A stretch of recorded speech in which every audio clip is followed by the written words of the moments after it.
Hello and welcome to another edition of the TimeFlies podcast. I am, of course, your host, Dariel. And if you're watching this on YouTube, you can see that I have a familiar face in front of me, in person. The dream team is back. My guy. We got Mike back in the building. Mike, what's good, bro? How you been, man? Maintaining, as always.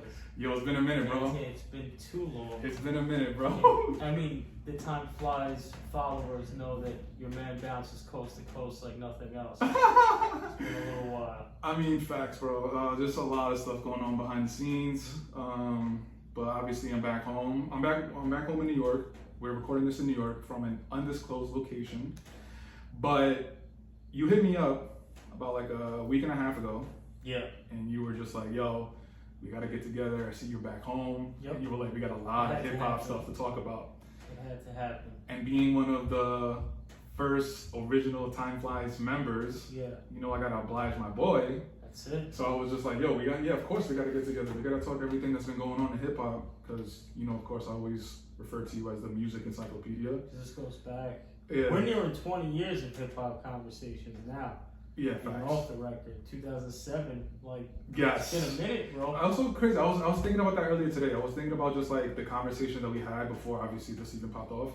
I remember you telling me about the conversation that you had with your dad about the Chronic, bro. Yeah. I remember you telling me how there was like certain instrumentations that he liked because it reminded about some music from his time. Bootsy Collins and shit, and yeah, bro. Dude, the conversations that we used to have, bro, was so amazing. Yeah, man, that's where it all starts. That's, and that's, obviously we'll delve deeper into this, but, bro, after my childhood and baseball, and I knew baseball wasn't going to do shit for me, hip-hop, that was my love. That was really, I mean, man, it's been a turbulent fucking relationship. Yeah, this year was more of the trying ones, but we'll get into it. It's funny though because like I remember having these conversations with you and like we talk about music, but then you'd be like, "Yo, the sample is from this artist from the '60s," and I'm like, "What?" And this was coming off the dome, bro. This when I say this guy is a music encyclopedia, like this guy knew the samples, this guy knew the instrumentation, this guy knew. Like, and this was all off the dome. This was before the internet. So like the amount of research that this guy, I'm assuming, did and that stuck with him, like I always cherish those conversations with you, bro. No, me too. Same, bro. And I think so, and I'm not sure of like the age range of the people watching this, but we're from a generation where, you know, we had the physicals, we had the booklets, and I was one of those people. I took the booklet out and I read that shit top to bottom. Yeah. Where it was, you know, where it was recorded.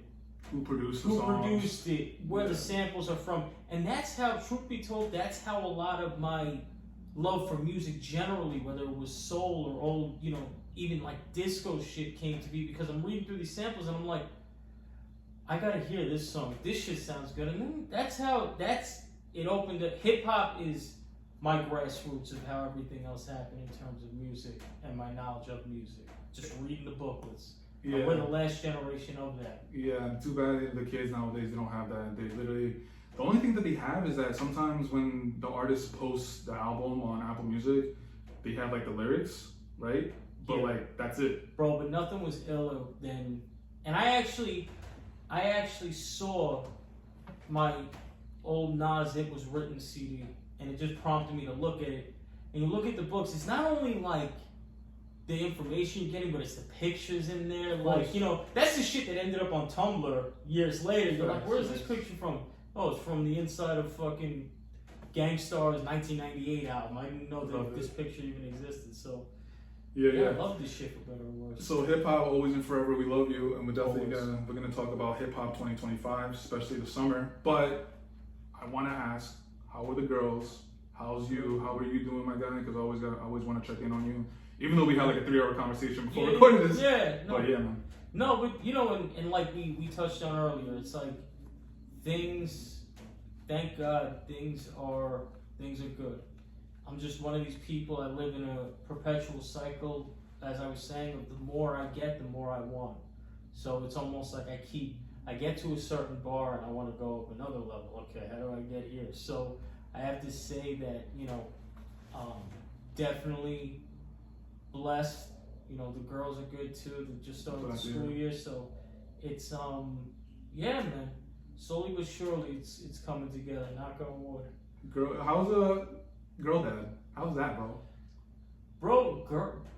So being a girl dad is what saved me as a human being, bro, because I was so out of touch with anything in relation to emotion or vulnerability, and that's true. Like, and other girl dads out there will understand. Like, I couldn't have had sons.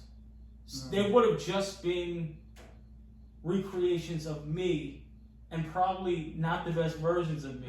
A girl dad opened me up on a different level where, you know, I'm able to express myself and articulate myself differently. So, and do you believe that you were meant to have girls because of just the type of person that you were at the time when you had your girls, you know? Yep. You know what I'm saying? Yeah. So you fully believe that, yeah, I need 100%. You know what, like, cemented it for me, because not to bore the TimeFlies audience too much, but when, you know, my first daughter was on her way, I was having a conversation with my mother, and I was like, you know, I hope I have a son so we can do the baseball. She's like, you're gonna get exactly what you need, and exactly what you need is a girl.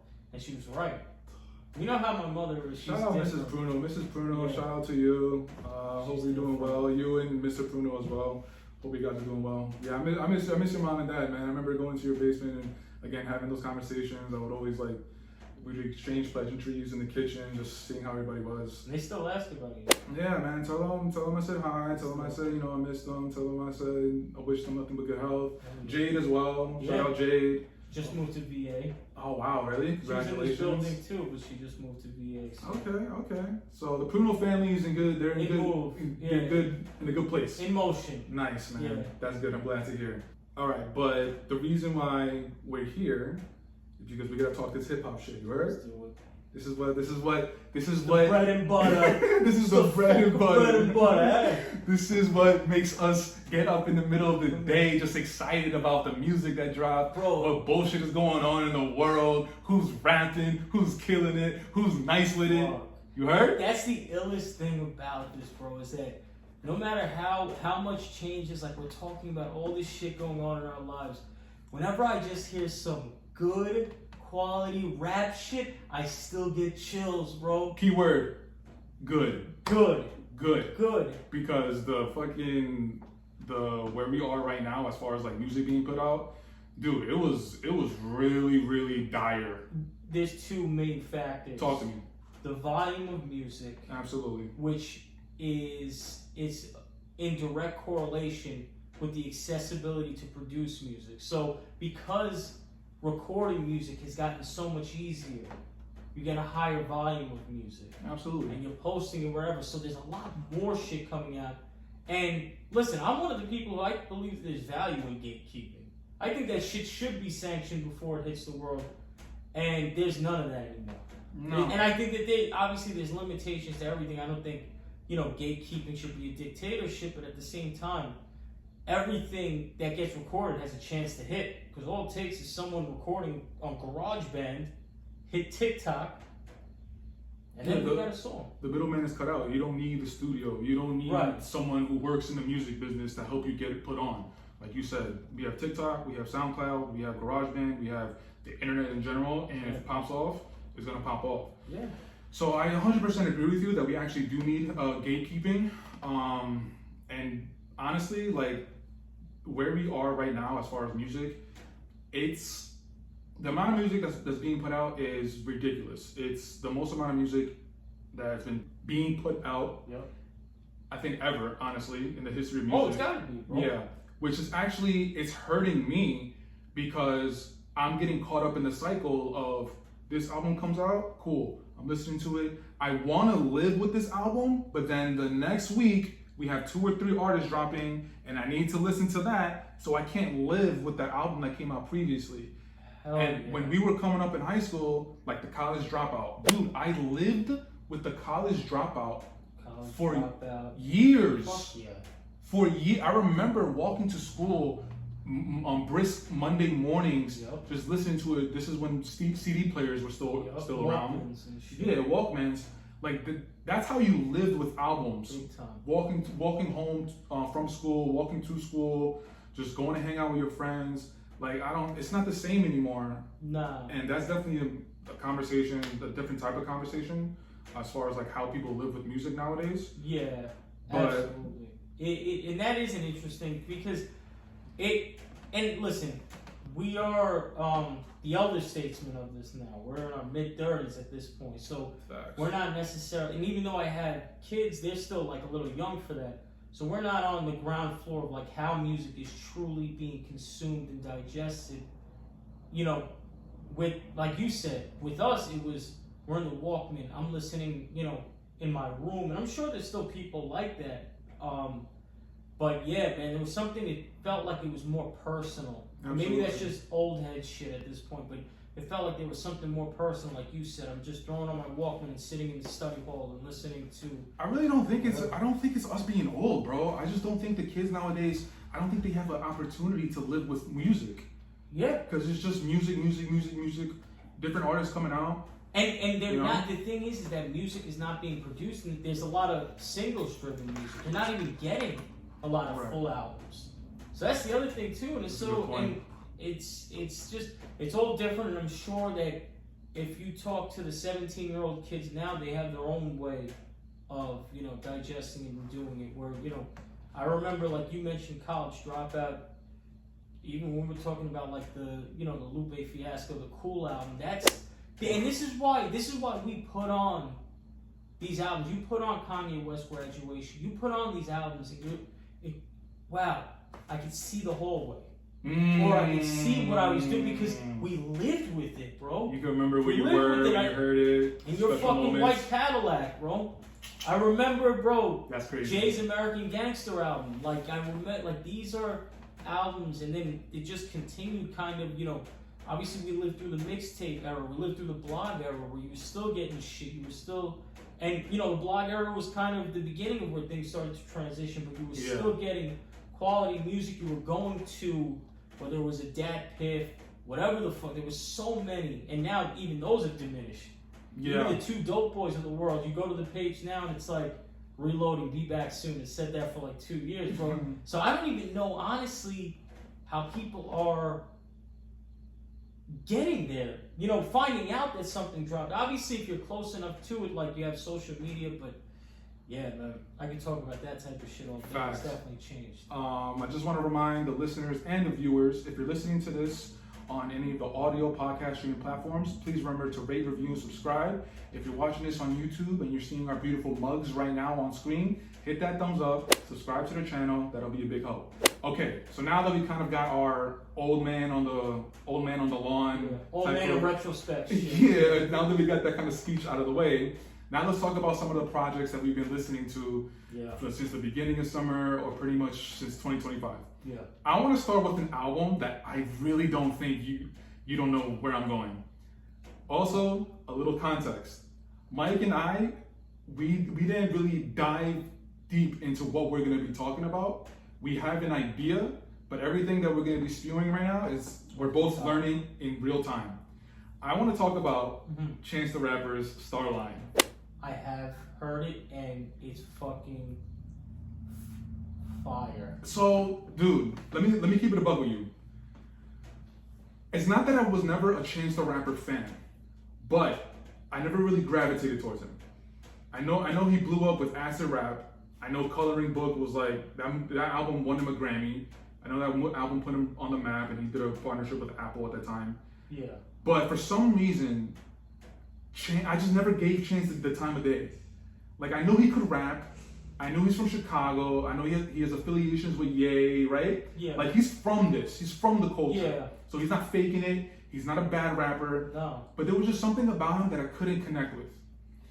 And then I'm giving you a little bit of an oral history on Chance the Rapper as well. And then he drops The Big Day, which I believe was in 2019 or 2020. And I didn't hear I never heard The Big Day. Because again, I'm not really a big Chance the Rapper fan.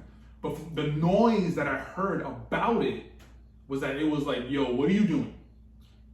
Talk to me. It was too positive for me. I'm just going Okay. straight up. It was just too positive. And that was the consensus that I saw online, on the internet, and also all these different hip hop shows that I watch on YouTube and stuff. That was the consensus. So he kind of got shunned. Yeah. And then 6 years later, He got divorced. yes. 6 years later, he comes back and he drops his album Starline. And one of the major events in his life that occurred was his divorce. Mm-hmm. So I went into this album with no expectations. I went into this album with no pre-notion judgment of Chance the Rapper. Mm-hmm. And dude, when I say I was impressed, bro, Yeah. I was impressed with his rapping ability. Yeah. Talk about rap. Talk about rappers who can He rap. raps his fucking ass off. Talk to me. And so to go back, and this is kind of, you know, my perspective on, you know, the Chance trajectory. Because I remember talk about the blog era.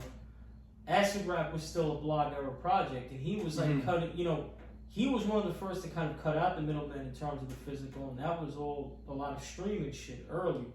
But to your point, there would be certain moments. I remember there was a song with him and like G Herbo, and I remember his verse. I was like, "Yo, this dude can really rap," but he didn't speak to me. Like it didn't connect. I appreciated his talent. Coloring Book, once again, I mean, there were joints on Coloring Book that. Same Drugs was my shit on Coloring Book. I love that joint, but you know, I think once again in terms of I was never really checking for a Chance project. If it came out, I'd give it a listen because I respected his talent. And then the contributions he made to the Pablo album with Kanye West, the Ultra Light Beam, was like, and that was one of the glowing moments in a time for Kanye where the light started to dim a little bit. And I think that can be argued that was his last great moment until stuff started going down for him. Yeah, down to that. We've had those conversations. Yeah. So the Chance the Rapper album comes out in 20. Yeah, was it right like 2019? It was 19 or 20. The big day. Yeah. And I just remember it was very positive. Honestly, I didn't know that was going to be the general consensus. I thought that it was just me being, you know, more tailored to darker music. Like I thought that was kind of me, but then I saw it was like, oh no, nobody wants to hear about like the big happy life picket fence Family Guy. Yeah. Which you knew Chance had that side. You got the fact that there was like a wholesome side to Chance too, where you know there's the church going kid who, you know, the Barack Obama ties. Like this, he comes from a good home, so you know that this is part. But it's like, I'm sorry, man. I need a little hue of darkness in my music. So, and then we get here, and as you know, for what it's worth, as soon as I put the album on, and I'd see when I saw it came out, I didn't give a fuck. After the last album, I was like, I don't fucking care. I actually, you know, had to start because I'm still, you know, on the internet street, seeing what drops, seeing what the consensus is. Of course. And people were pushing like, yo, this is Chance. Yeah. It's like, all right. That's what I made me had go nothing take a else to listen. listen, so I dove in because I wasn't like, you know, listen on the first day. I heard it, and as soon as it came on, then he has like Do or Die on the second track, bro. That and if like obviously we're not Chicago people, but we all know Do or Die. You know, do you want to ride in the backseat of a caddy? Yo, crazy shit, bro. That's legendary. That's the encyclopedia that I'm talking to you guys about. That's legendary Chicago shit, and for him to have Do or Die, and by the way, they sounded good for dudes that I haven't heard rap in God knows how long. Absolutely. They sounded good over, but man, that album was good. He was talking his shit. He was talking from an emotional standpoint, real life. He was talking about the lawsuit he's going through with the manager. Chance was fucking talking, and when someone that can rap as well as he does has something to talk about, move out of the way. Talk about rappers who can rap. Yep. Right before we started talking about this album, we talked about the current landscape of hip hop and the type of music, the quality of music that's being put out. There's something to be said about the quality of music, the cohesion of a project, what you have to say, the meaning behind words. And Chance the Rapper, he went on a promo run. No, he went on a rollout run after he dropped the album, and he did an interview with Joe Budden on the Joe Budden podcast, and I was watching it, and the themes that he wanted to get across this album were one, super intense. He was talking about his relationship with church. He was talking about his relationship with God. He was talking about the relationship between Chicago and how Chicago is still going through like a pretty dark period in time. But the way that he conveyed it in his music, going back to rappers being able to rap, I can't say it enough. If you're able to hone your craft, Chance the Rapper is a rapper. Obviously, he's more than that. But as a rapper, he honed his craft and he was able to portray the messages that he wanted to come across in a authentic and a great way, which made the listening experience to me amazing. Yeah. And I just want to salute Chance, man, because yeah, this whole time we've been talking about this album, we're saying that like we like him, but we didn't really gravitate towards him. But when you put out a project like this, it garners that respect of a listen. And I was super impressed, bro. Vic Mensa's on it, Joey Badass. Too. What happened? Vic Mensa smoked it. Vic Mensa smoked it. Jamila Woods is on it. Mm-hmm. Like, Chance goes on to, during that interview with Joe Budden, he goes on to talk about, and he's talking his shit. Did you see that interview that he did? I did. Talking his shit. Yeah. He's like, yo, I like this era of Chance. I like this. And another thing that I like, and this goes back to like, you know, the rappers that we grew up on. With every album, there was an era associated with it. Like, I could hear a guest verse from, say, Jay-Z in 1998 and be like, oh, that's Hard Knock Life, Hov. That's like, and because they lived enough life in between albums to put out some shit and have an interesting and different perspective. Enough so that they have almost like a whole new persona going into that album. So that's what I appreciated about this. It's like, even when you're watching that interview, you're saying to yourself, oh, this is different than the Chance with the 3 hat that was on Coloring Book. This was different than, and you got the vibe like he's almost grown because he's around our age. He's 32. Yeah, so he's going through real life changes where, like, as you mentioned, he's like challenging the church in an interesting way.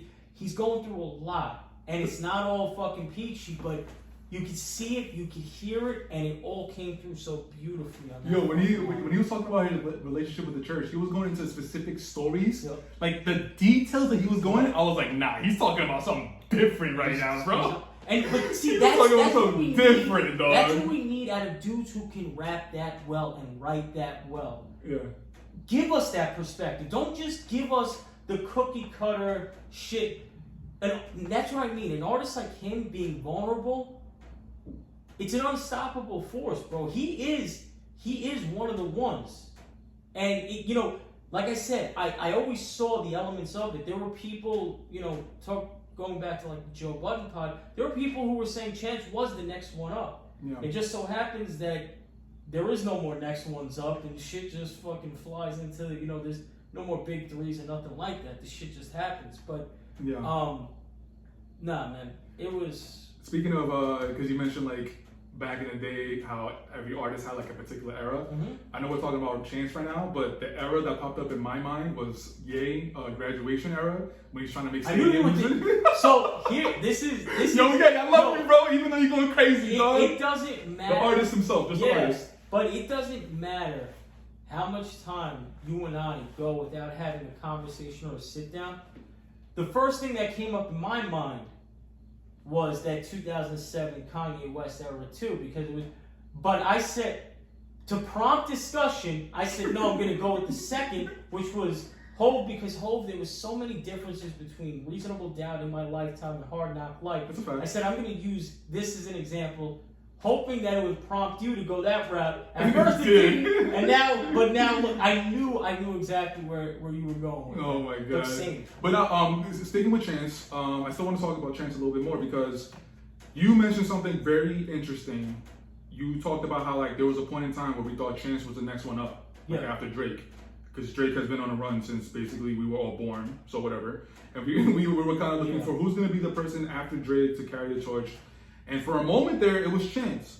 Because, again, a little bit more of a context into Chance's career. Chance's The Coloring Book. Apple deal. Exactly. It was an Apple deal, but on the Joe Budden podcast, he revealed basically what he had to give up, which was literally nothing. Yep. He gave up literally just 2 weeks of people being able to listen to the music in one exact location. So it took away from his opportunity to be the number one on Billboard or whatever, even though those stats are ridiculous. But yeah, so during that interview, going back to what we're saying about Chance is talking that shit, he's saying that like, yo, he changed the fucking industry. And he did, because that was around the time where Apple Music was first trying to, they first popped up and they wanted to garner the attention, they wanted to garner the respect. And Chance said that he was the 7th artist to do that, but he was the first independent at the time to partner up with Apple. And he won a Grammy for it. That's another way he changed the industry, because before that, the Grammy, you needed to have physical copies of your music. Chance only uploaded his album, The Coloring Book, to DSP Apple Music. There was no physical copies, and he won a Grammy off it. And after basically that moment of Chance and Coloring Book and Apple Music, just DSPs in general, Spotify, Apple Music, Amazon Music, Tidal, they became the record labels, and that's how we consume music up until this very moment. But it's just very interesting to look back on Chance's career and seeing like how in that particular moment, I remember people, everything that I was watching hip hop related, it was Chance.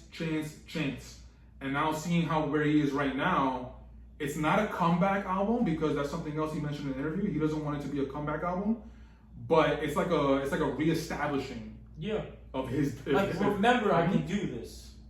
Absolutely. And then again, he's talking his shit, and he's like, "Yo, I can rap, bro."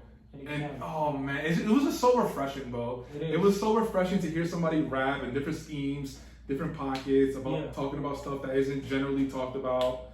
And Chance, man, salute to you, bro. You did that shit. You really did that shit.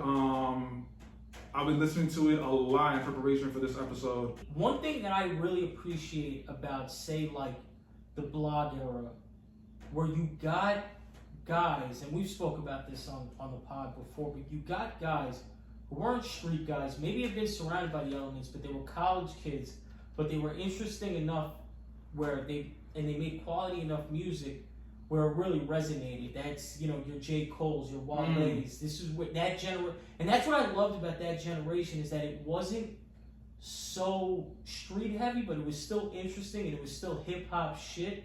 And hearing that Chance album, it brought that feeling back of a guy who, regular guy, not a street guy, raps very well, has an interesting perspective, and is making quality music. And that, I think, we're really void of at this point. Like that era has kind of dwindled. What, quality music?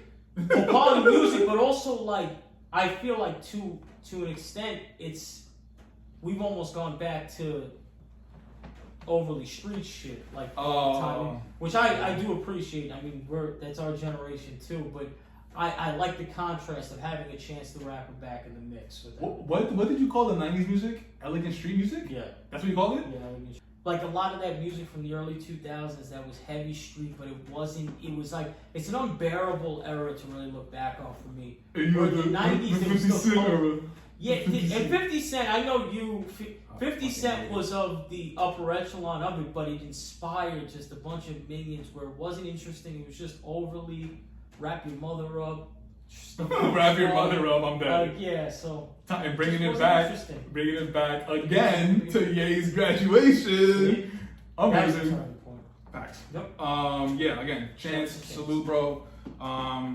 You made a fan out of me, bro. You made a fan out of me, and now I'm going to. Mike was already checking for your music. Yeah.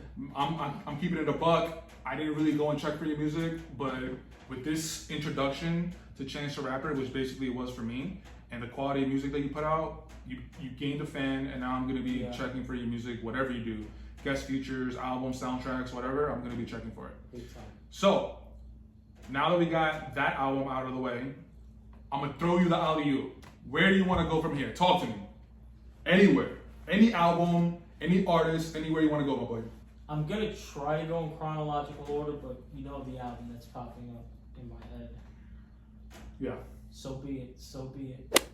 Niggas and bitches, you are now listening to The Real, and that would be the Clips, the Neptunes, and the new label, Star Trek, top down, chrome spinning. this is Pharrell's #1 fan forever, bro. Yo, for all you youngins, if you're checking out this episode, thank you so much. But go do your homework. Go listen to that. Yes, go listen to that Lord Win album. All right, my boy, talk to me. So, I mean, we may have briefly touched on this via text, but I was saying that the only album that I was actually excited for this year was the Clips album, because we had saw that was coming. It's Pusha and Malice, fully Pharrell produced. You knew that these are three tastemakers in the space. You knew that this couldn't go wrong, but I've been disappointed so much with rap shit that I didn't know honestly what to expect, but I was excited. Okay. And in anticipation of it, I went back to the Lord Willing album, which meant going back to the original conversation of you hear that grinding drum beat, and you think of a lunch table. You think of a lunch table as 12-year-old, 13-year-old kids. And so there's a lot of history here. This is the first album where Malice joins Pusha after Pusha goes on his solo career with good music and all that. And if you're an avid hip hop listener, Malice has popped up. He's popped up since the breakup. He's popped up with guest verses here, guest verses there, and you could always. It was no Malice. It wasn't Malice. Exactly. It was no Malice, but he was always like in shape. Like he was. Rapper. Exactly. So when we get the announcement that the Clips album is coming back, and we hear that Pharrell's executive producing it, and then after the fact, where they're doing this rollout, and you hear that they recorded the album in France in a castle because Pharrell's the Louis Vuitton guy. Like it just adds so many more elements, and the album sounded crisp. The album sounded expensive. The album sounded like everything that we've been needing from hip hop lately. And it's just interesting how it came at a time. We talked about Chance, now we're talking about Clips, and I feel like this always happens. Like whenever hip hop heads, we feel that there's a bit of a drought, there's always something that happens that kind of like rescues it. You know? That was the moment. That was the turning point. It was a turning point. The summer of 2025 was a turning point. And the thing that kind of annoyed me, we kind of talked about it prior to recording, is that we got so much music at one time. We got Clips, we got JID, we got Freddie, we got, for those Bieber fans, I'm a Bieber fan, I don't care. Bieber came out, we got a bunch of music at once. But sticking with the Clips, bro, I mean, by now, you guys have seen the interviews that they've done. That's a talking point. They made a very specific choice to go talk to hip hop journalisms, people in journalism, and talking about the album, because nowadays, again, another side effect of where music is nowadays is just social media. And with all the streamers, you got all these different musical artists going to the streamers to promote their stuff. And I get it. The streamers they're being followed by millions of people. So that's an easy way to get whatever you're selling out there.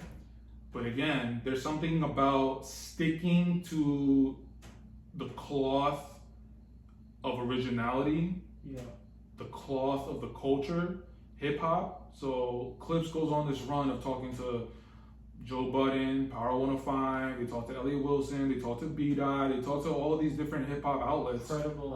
Credible outlets, and they're just talking about what it was to make this album. Why did they get this person on this track? What were they going through at the time?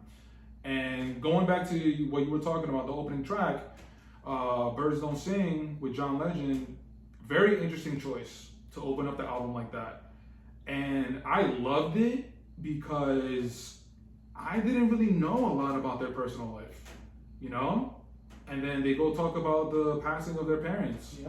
And they go on to talk about how it affected them. We're also in an interesting time where everybody is so accessible that like we feel that like, I don't personally, and I'm pretty sure you don't, we don't feel that we deserve a right to know everything about the person, right? But hearing Pusha and Malice talking about their parents, I was like, whoa. I didn't know you guys were going through that. I didn't know how bad it was when you guys were going through that. And it's just something that people should take a look nowadays. Like, you don't have to share everything. Like, everything isn't shareable. Like, you need to keep some things close to the chest, something that just family needs to deal with. And if you are in a position of the Clips where you are an artist, then yeah, you have a perfect outlet to express your feelings, and you have the choice of including your fans in it. And I'm forever grateful because, again, it gave me like a different side of them. Because, like you said, growing up, grinding, and obviously we know about Pusha and his coke rap, that's a big talking point. But again, this album, not even just the first track, the whole album in general, it talks about growing up and being mature and maturing and talking about this stage in life of where they're at. But being really good at rapping, but rapping at a very exquisite level. Yeah, as always. And the album is stupid, bro. No, it is. And I think that when it comes to the point about how accessible everyone is, I'm with you where I don't necessarily care for it. I don't need to know it. But one thing that I always have liked, and going back to the point about Malice originally, and just artists that I've always catered to, is when you hear about it in the music. I don't have to see everything, but if you put it together well and you rap it really well, like I always say, my favorite track on Say, and I'm referencing Jay a lot, but Nas all day. But my favorite track on Reasonable Doubt was Regrets.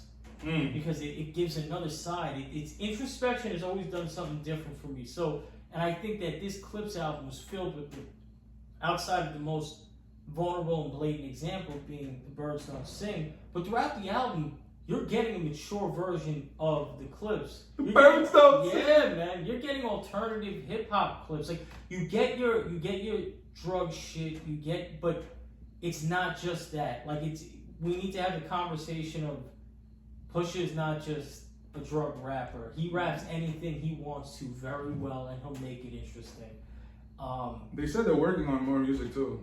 And bro, everything about this album was done so tastefully. Like from the rollout, the merch, the fact that it was the trio again, even though we could argue that Chad should have been involved. But that breaks my heart, bro. Yeah, I still don't really understand that. But even like the nuances that they added as homage to the hip hop they grew up on, hearing Clue ad-libs on that album was something for me, bro. Like I love that type of shit. I know when Push is using a Biggie flow. I forget what song it was, but it's like immediately he starts out a cappella, and you could almost hear Biggie rapping the same lyrics. So this album was that, but it was done 2025. To your point, it was crisp. It was good fucking quality music, good rapping, good production. You couldn't miss with this album, bro.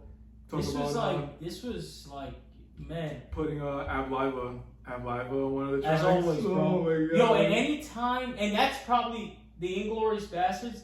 That's probably my favorite track on the album, and you got the Clue ad-libs. I just like that shit. That's the Re-Up Gang shit, and, you know, anytime he pops up, it's my favorite track of that project. I don't know what it is. It's not like I'm this huge Ab Liva fan, but there's an element that he brings out from the Clips that it's like, this is it right here, man. I think you just gave me your answer as far as favorites. Inglourious Bastards. Obviously, if you want to name another track, do it. Mine is So Be It, no question. So Be It is ridiculous. Let's talk about that, because So Be It, and I don't know what happened when the album first came out, but the version that I had on my phone was like a So Be It Part 2, where the beat was different. When I downloaded it initially on Apple Music, and put in the comments, please, if you experience this too, but I didn't have the original version of So Be It when I got it on Apple Music. It was an alternative version. I thought it was like a sampling issue, but now when I went back in, it's the one that because I love that shit.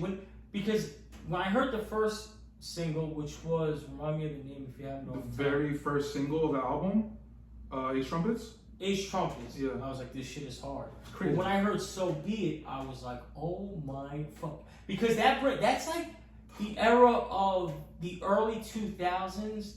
Timbaland was good for this, where he's incorporating like what would you call it? Like the South Asian, like the Indian samples. Oh, and, okay, I know what you're saying. And that's what that shit reminded me of, and it fucking knocked, bro. And that, I was like, I can't. Like, stupid, bro. When is this? That is definitely, bro. That's up there for me too. That 100% is my favorite song. That song's fucking ridiculous. Another talking point that everybody's saying is how like Pharrell before this album was a bit on the cold streak. He wasn't really, like, he was putting stuff out with our artists, and it just wasn't really hitting. And people were kind of asking, like, does Pharrell still have it within the hip hop world? And also with the separation with him and Chad, so people started questioning, like, was Chad more responsible? So there was just a lot of talk around Pharrell and the clips, and obviously his interests were elsewhere, like the Louis Vuitton shit. I think like fashion had taken the steering wheel for a little bit, but I mean, yeah, what better project to turn the gear back on? Dog, but like, who records an album in France using Louis Vuitton's studios?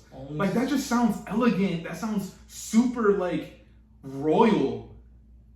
Only someone or a group of individuals on the taste level of those three gentlemen. And piggybacking off of literally what you just said, the taste level. Did you see the Vatican performance? Yes. That first ones to ever do it, right? Yes, the first hip hop artist. Yep. Yeah, it's just like. That's what I mean. It's like everything. They have been good to the universe because, man, the way that everything is falling so perfectly, that only happens to honorable people who do the right thing throughout life. Like, everything has landed exactly how they needed it to land. Yeah. It's incredible. And I mean, I have Malice in probably my rapper of the year.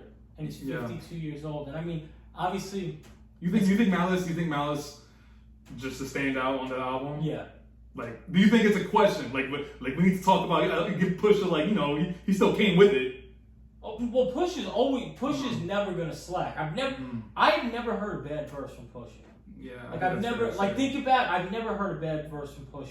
Yeah, I think that's fair to say. But when Malice came back and he kind of knew the pocket he needed to be in, it to me, and I guess it might depend on your perspective or what you like from your music, there's no question. Malice was just rapping his fucking ass off. And then, you know, there's another album that came out, to switch gears. No, go ahead. But the JID album, Malice's verse on Community. Yeah. What the fuck, man? Like, this is, and there's a broader conversation here, and you know, it popped up when Nas went on his run with Hit Boy. Like, have we ever seen shit like this? Like, I think we took for granted the fact that hip hop is a younger age form, so we didn't know how artists matured. When we were growing up, if you were a 30-year-old rapper, yeah, Jay-Z was a fucking 32-year-old rapper. They were like this old ass man. It's like, so that was like, we didn't know that we'd ever get here. Clips doesn't drop an album since 2009 or 2010. Something like that, yeah. Till the casket drops. And in my opinion, it's the best Clips album that we've gotten.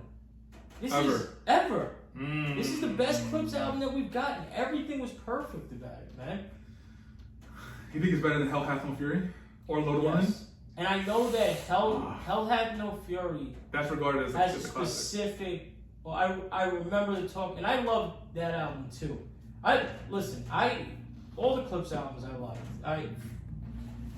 I mean, I probably just personally give the edge to Lord Willing of the first two. Me too. But I know that Hell Hath No Fury is where the Clips kind of expanded to the streetwear shit with the bait, the Mr. Me Too. Like, so it started to broaden, and I can appreciate that. But yeah, hearing this album, and I did go back, but I haven't listened to Lord Willing or Hell Hath No Fury. I wanted to, but I just didn't get around to doing it. But super funny side note, when Lord Willing dropped the Clips, they did a signing at Roosevelt Field Mall. Oh shit! Diego and I went. Really? We actually got a picture with Push. We should find that picture. I know. Make it like a cover art. Oh shit, maybe that's a good idea. Yeah, it was so funny, bro. I see Malice and Pusha looking at the camera. They're just looking mad serious, and I'm over here like. Yeah, bro, that's fire. That's dope.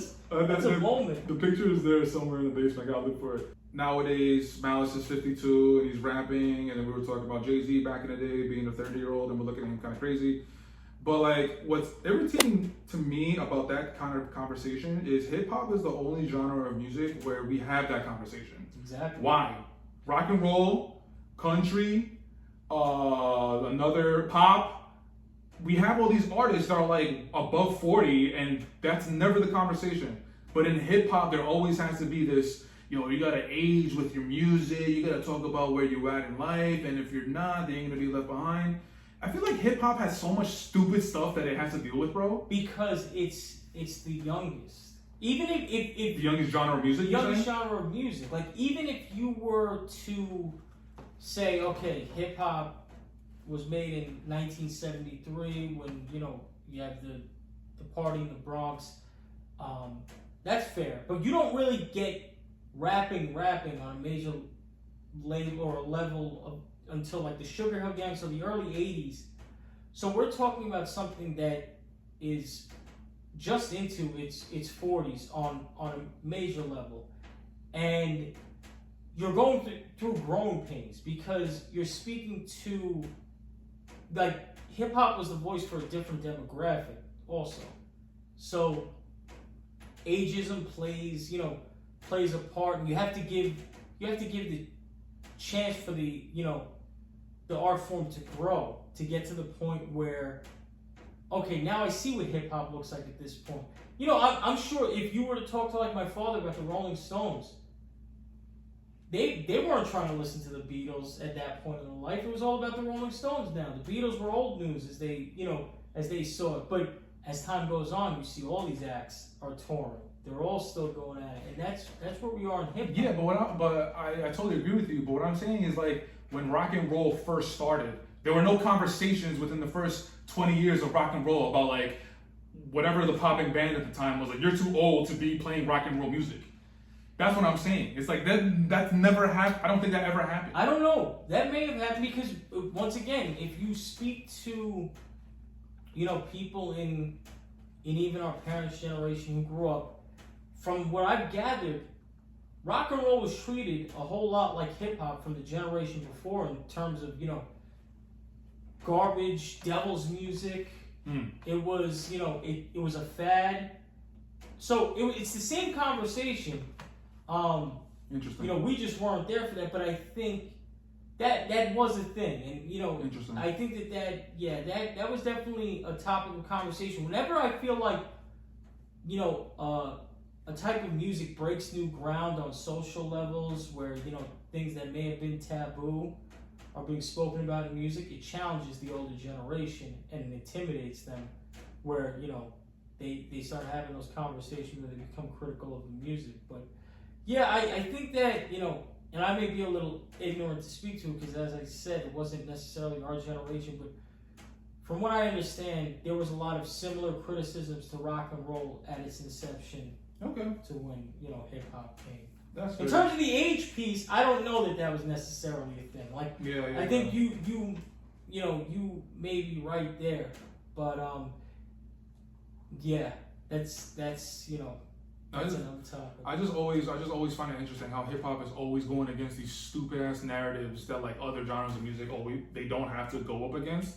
But I mean, we're not going to be able to change that, so that's something we could talk about a different day.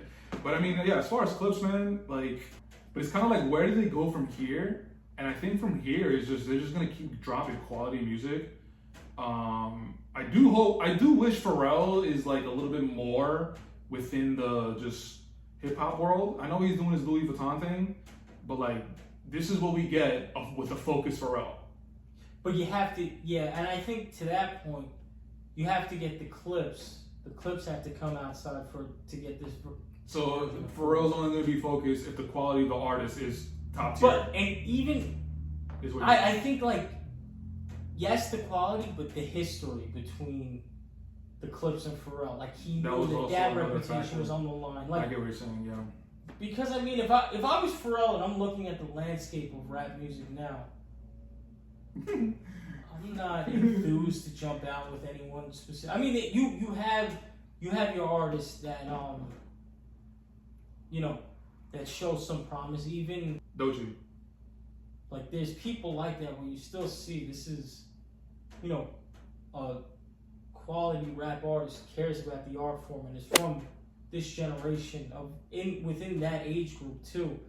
So the artist is still out there, but there's so much bullshit you have to comb through. And I would say, from my own personal perspective, if I was Pharrell and I had all this history in the game, I'm only coming outside for passion projects. The Clips is a passion project because there's so much history. We also got some interesting stories from behind the scenes, like Push's beef with Travis Scott. And that was weird though, Push it. And this goes to what you were talking about, just being honorable. Yeah. Like Push is all about being honorable. Just whatever you are, just be an honorable person. Just be a man of your word. And there's like so many examples of time and time again where Pusha has to say something about Ye, about Travis, about Drake, about somebody. And you can tell that Pusha was super annoyed doing this. He was like, yo, I'm tired of all this stupid. He had a line towards Jim Jones about $5,500 hosting. That line, I believe, was geared towards Jim Jones. But like, if you're just an honorable person, Pusha's gonna respect you. He's gonna like collab with you. But if you do some funny stuff around him, he's not gonna fuck with you, and he's going to call you out on it. And again, it just goes to say what you were talking about, and them exuding being honorable is kind of one of the biggest takeaways that I've had with this whole rollout. Is like, just be about your business. You're an artist, do your art. And if you want to spread your art around and you want people to focus on it, you have to be the one to put in the work to spread the news. You can't just be one of these artists that's gonna put up music Friday at 12 a.m. and it's like a 7-track EP for 25 minutes, but you could tell there's no cohesion, there was no focus. It's thrown together for streaming. Like, there's so many things that we can take away about this Clips moment that it's not just about the music. It's gonna have a lot of hopefully positive ramifications moving forward about the rollout, about the intentionality, about like just so much stuff going to that. I mean, and just to fucking, you know, extend the conversation to the point that you made earlier, in terms of it being a turning point in the year, because I was saying before we went on record, I was sitting, I was sitting earlier this year. I'm like, I guess I'm just at the point in my life where I'm sticking to the shit that I like, because I don't fuck with any of this shit. Like, I don't care. But it's like, that's the first time in a long time that I didn't care either. Like, I didn't. You didn't care that it was bad. I didn't care that it was bad. I didn't care. It's like, I got what I got, and I guess, this is it. Everyone has their, their era in time, the music that they love. I guess this is it. Because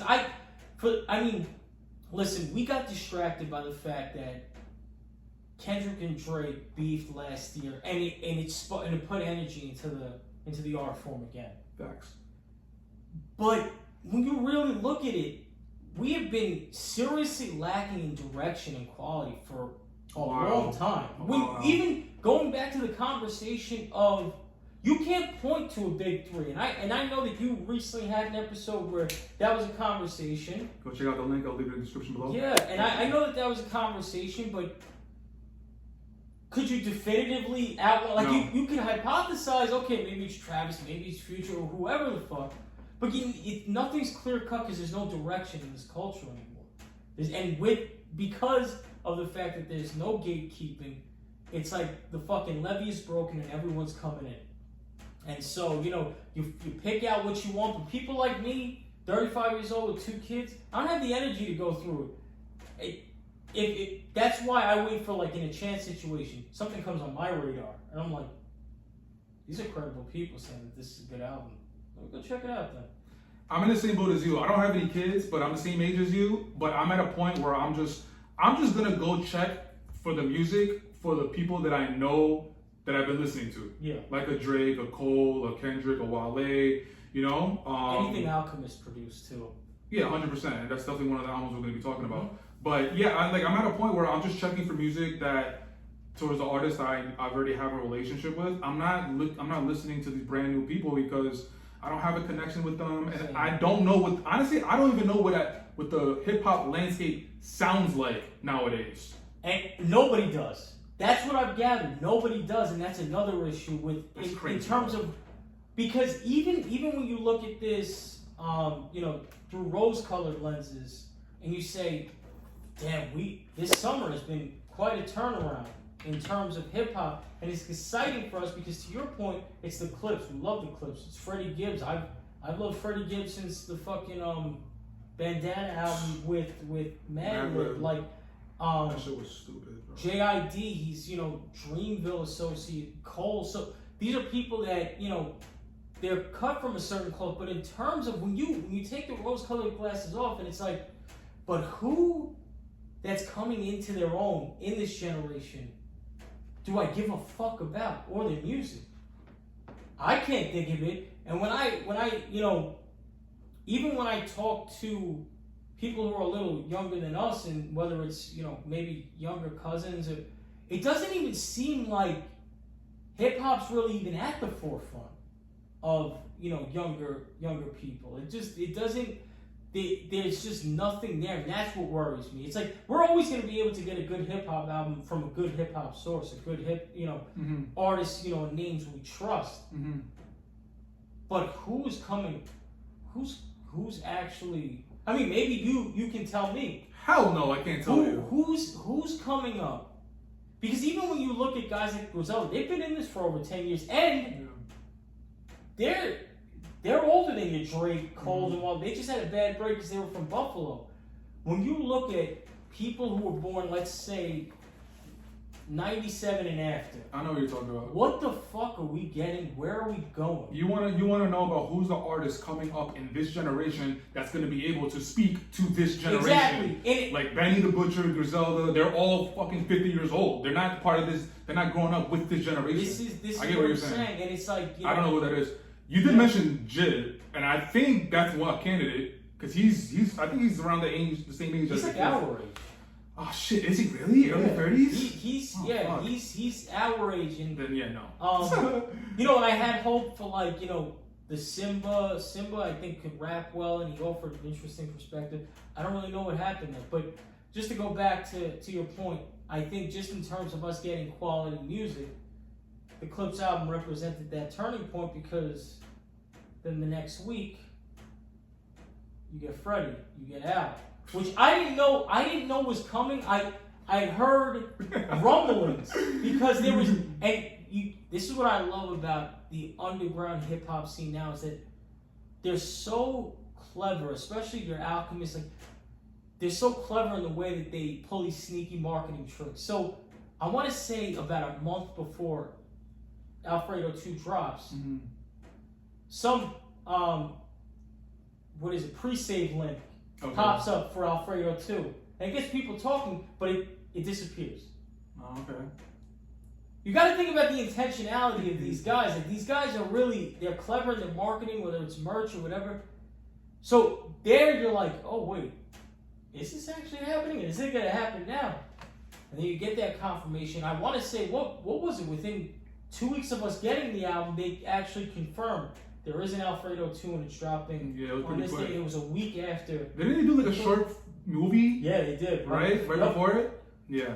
Before we talk about Alfredo, I just the last thing I guess I want to say towards the Clips album is, I'm not sure if I mentioned this when we first started talking about it, but when Clips dropped, Jack Boys 2 dropped, and I'm a Travis fan. We're both Travis fans. But you say you haven't been able to listen to it. No. So I love Travis's sound. I love Travis's vibe. And he definitely carved out his own lane. 100%. And Jack Boys 2 is no different. He has the gang, Don Toliver, who's one of the most underrated artists of his time right now. I love Donnie. But Jack Boys 2, I love the music. But also, Justin Bieber dropped his album, I believe, on the same day. And there's this thing going on, that Def Jam, because that's something else that we learned from the rollout of the Clips, from these interviews, because Kendrick and Drake with the beef. Kendrick had, I believe, a couple of verses on the Clips album, but Def Jam, they didn't want to clear the verse because they didn't want any beef with Drake. So then Pusha didn't see that as tampering with the legal side of it. Exactly. Clips didn't see that as honorable. So Steven Victor, their manager, was able to get them out of the Def Jam deal. They go to Rock Nation. They drop the album, but Def Jam, being petty, they dropped Justin Bieber's album, trying to stop the momentum and trying to stop the Clips from getting the number one sales for the week, whatever. So there's just like a lot going on. But that was literally one Friday. That was a lot going on one Friday. Now the next week, which we're gonna talk about, like you just said, Alfredo 2. Something is to be said about Alchemist being Mount Rushmore, dog. Oh, I don't think. I mean, because you get... It's quality every I don't care if it's boom bap. I don't care. It's a brand you trust.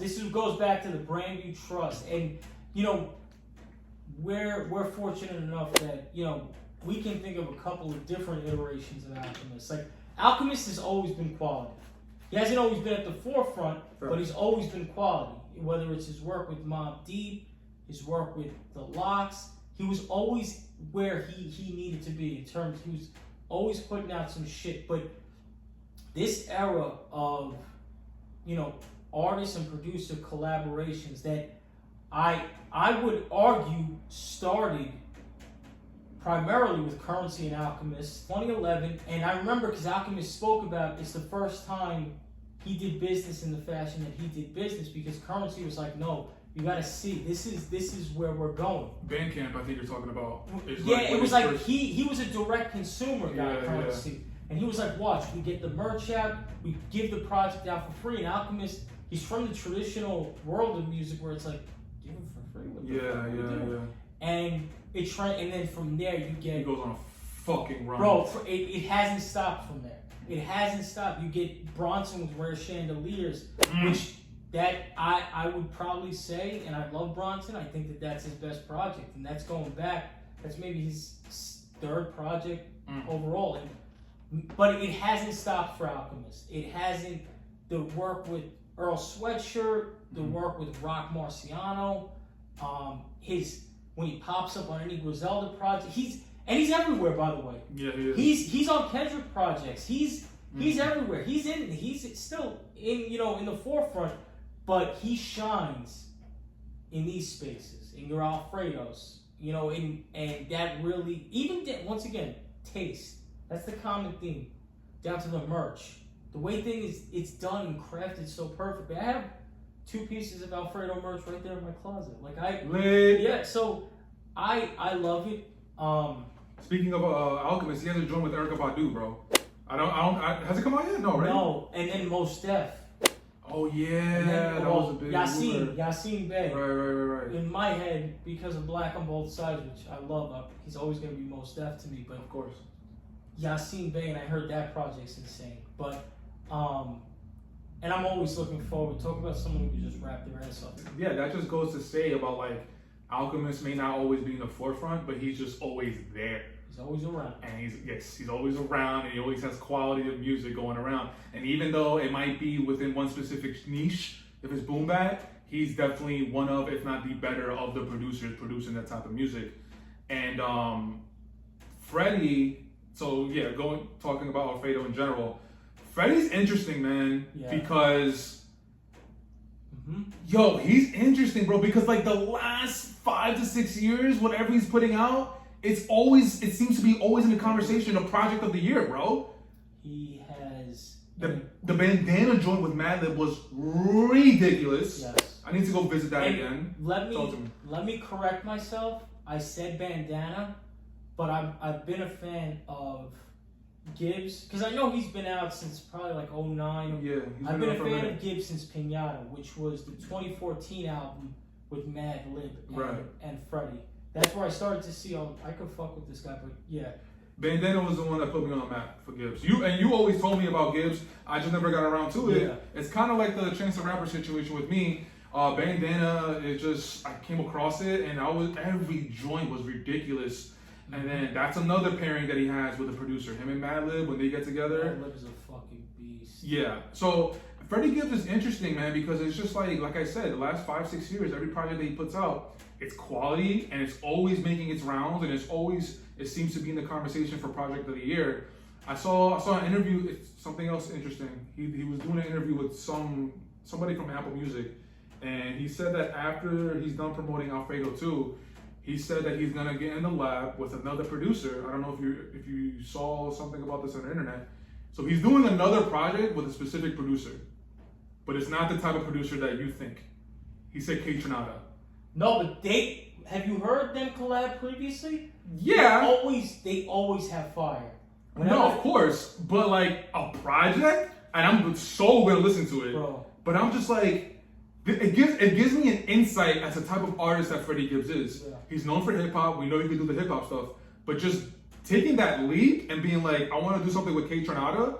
That's interesting, bro. But K Tronada is a versatile producer. Big facts. And actually, now that I'm thinking about it, on his Sold Separately album that I think dropped in 2021 or 2022, Gibbs. Mm-hmm. The best song on that album was K Tronada produced. Mm-hmm. So K Tronada could switch gears, and I think they complement each other well. I think that's going to be another. It's different because you want, your dusty record sounding Mad Lib shit. You want your Alchemist Freddie, but I can see K Tronada and Freddie being fucking heat. I'm so interested. Because K Tronada shit is fire too. Like, you listen to K Tronada's projects. 100%. It's like house, but it's blended with R&B and hip hop. I love that shit. So I could kind of see it, but I need to hear it in order to really, really just enthrall myself into it. And during that interview, he said the reason why they've had projects and singles and features, I meant to say, in the past, but he said the main reason why he wanted to do it was because of Ty Dolla $ign. And that was so interesting because he said that he worked with Ty Dolla $ign on his album coming up. It's called Tycoon. And him and Ty Dolla, he found out that they had a nice chemistry and a nice vibe. And somehow K Tronada got in there, and that's how we got into K Tronada. Ty Dolla $ign is another interesting artist that he's so underrated, but when you hear his peers talking about him, you talk about him as if he's like the best musical artist of all time. But yeah, man, Alfredo too, Freddie Gibbs. Like, Freddie Gibbs is just he's at a point right now where it's like, I don't want to, he's definitely not underrated. Maybe to the masses he is, but it's something like, whatever he's putting out is just like, it's just really, really good. Yeah, and I feel like people don't expect that from him. Yeah, and I get what you're saying, because there is somehow still, a surprise factor with most people when they hear some shit from Gibbs. And I will say, even as someone who's been a fan of Freddie Gibbs for probably over 10 years at this point, he stepped it up on this project. I remember, and it hit me, there was a lot different about this. First of all, this was a completely different album than its predecessor, Alfredo 1. Track 3, Lemon Pepper Steppers.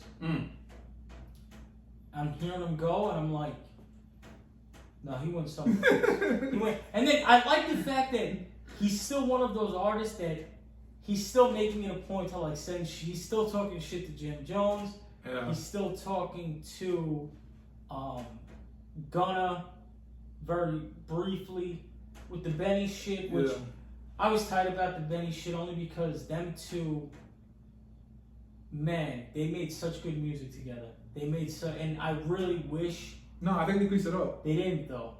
They didn't. And so there was the picture that went around. In the airport? And listen to this shit, right? This is how invested I was in. When I saw that picture, I was like, man, I hope they actually piece it up.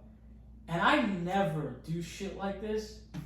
But I remember not way back, but like 2016, 2017, you could reach out to Westside Gunn, you could reach out to Benny via Instagram about merch shit. And I remember doing that. Like, I remember when the first Fly God came out, I would reach out to Westside like, yo, is there going to be a re-up on the merch? Because I genuinely wanted to know, and they were responsive. That's awesome. And so I thought, I was like, yo, I wonder if Benny, I know Benny's like gone up fucking 7 levels in fame, but I wonder if he would respond to me. And I could produce screenshots that you could post on this. Yo, I reached out. I was like, yo, is there any truth to the you and Freddie shit? Or is that like internet bullshit? He was like, and he said it's false. Benny said it's false. He said, why would I do that with a guy who made fun of the fact that I got shot? But then when you see Freddie in interviews after that, Freddie acknowledges the fact that there was really no conversation. It was made, and Westside, I guess, played it up in terms. That's of, why, he was like, yo, they're over there. There would be furniture moving otherwise. But yeah, there was no resolve, and I was tight because going back to Alfredo 1, the track that them two had on there together, jeez, I still, that's still in a weekly rotation for me. I miss it, but what can you do? I always wanted to ask you this. This is kind of good, kind of gearing towards left field from talking about albums. But when we were talking about Alchemist, we talked about the particular sound that he has. We know the sound of Alchemist, the world that he creates. I've always wanted to ask you this. When you listen to music, who do you give the credit more towards for a song? Because like when I hear people talking about particular artists and particular songs, I forgot where I heard this the other day, but someone said something about Michael Jackson, and they're like, man, he's amazing. And I think the song was, it was something of the Thriller album, but that album was mainly produced by Quincy Jones. All Quincy. Yeah. So the person was like, man, Michael Jackson, he's so good. And in the back of my mind, I'm just like, but the world was created for him to do what he did on the track. So I've always wanted to ask you this, and I don't know why I've never did it. It's always got away from me.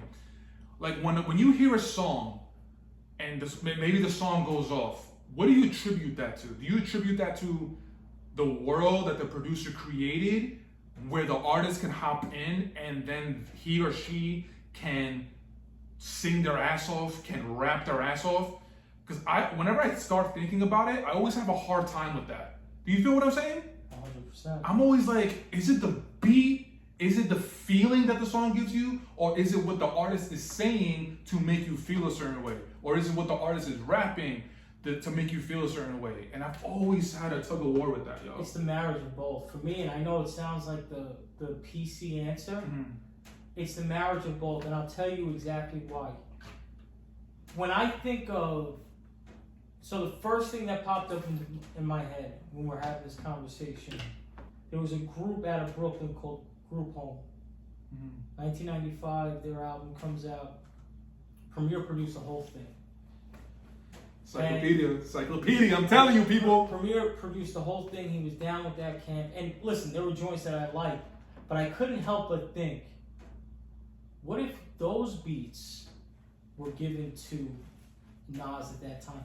Even Guru at that time. And I mean, you know, I didn't necessarily love Guru as a rapper, but, you know, production plays its part in terms of music, but the artist, the rapper in this case, and their delivery and what they have to say over the production and the way that it marries with the production is what makes everything. Because you can have an amazing beat, like that Group Home project was littered with amazing beats, but the group, it wasn't all that. That was, you know, Little Dap, and I forget the other member's name. That production was given out differently. Who's to say what it would have become? But I think that I can't really choose, because I can think of fire production with shit artists on it, and I'm like, damn, that's an ill beat, but I'm never gonna listen to this again because I can't deal with this shit unless I listen to the instrumental or something. So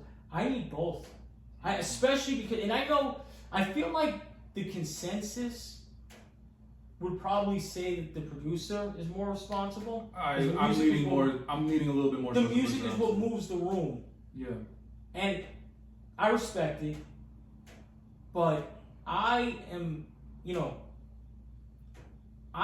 big on lyrics, and not only lyrics, but delivery and how everything's packaged in that regard.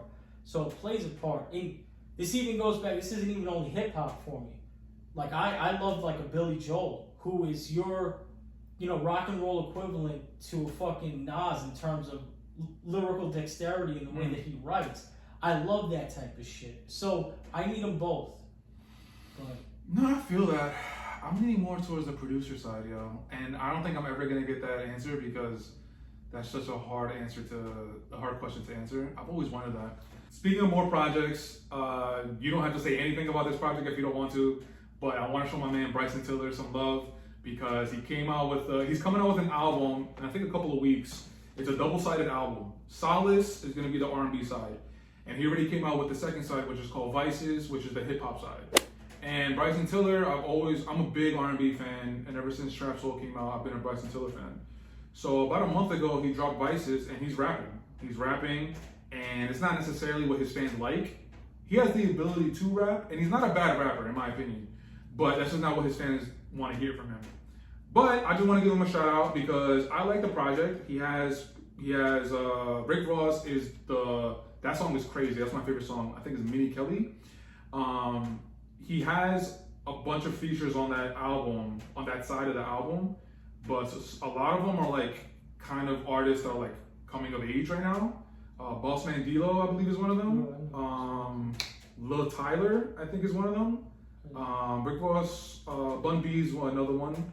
Bun B and Rick Ross, I believe, are the two ones that I knew.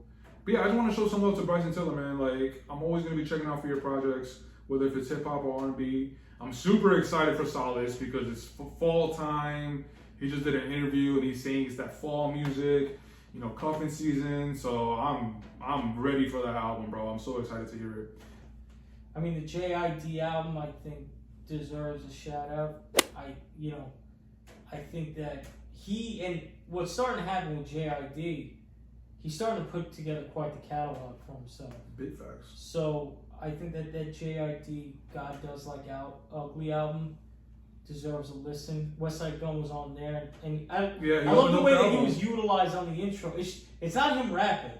He's just talking shit, which West Side is fucking great at too. Yeah. And he's going up, but aside from that, you know, I'm looking at the track list now. I mean, going back to Community with Malice's verse, but he was rapping his ass off the whole album. The music was good.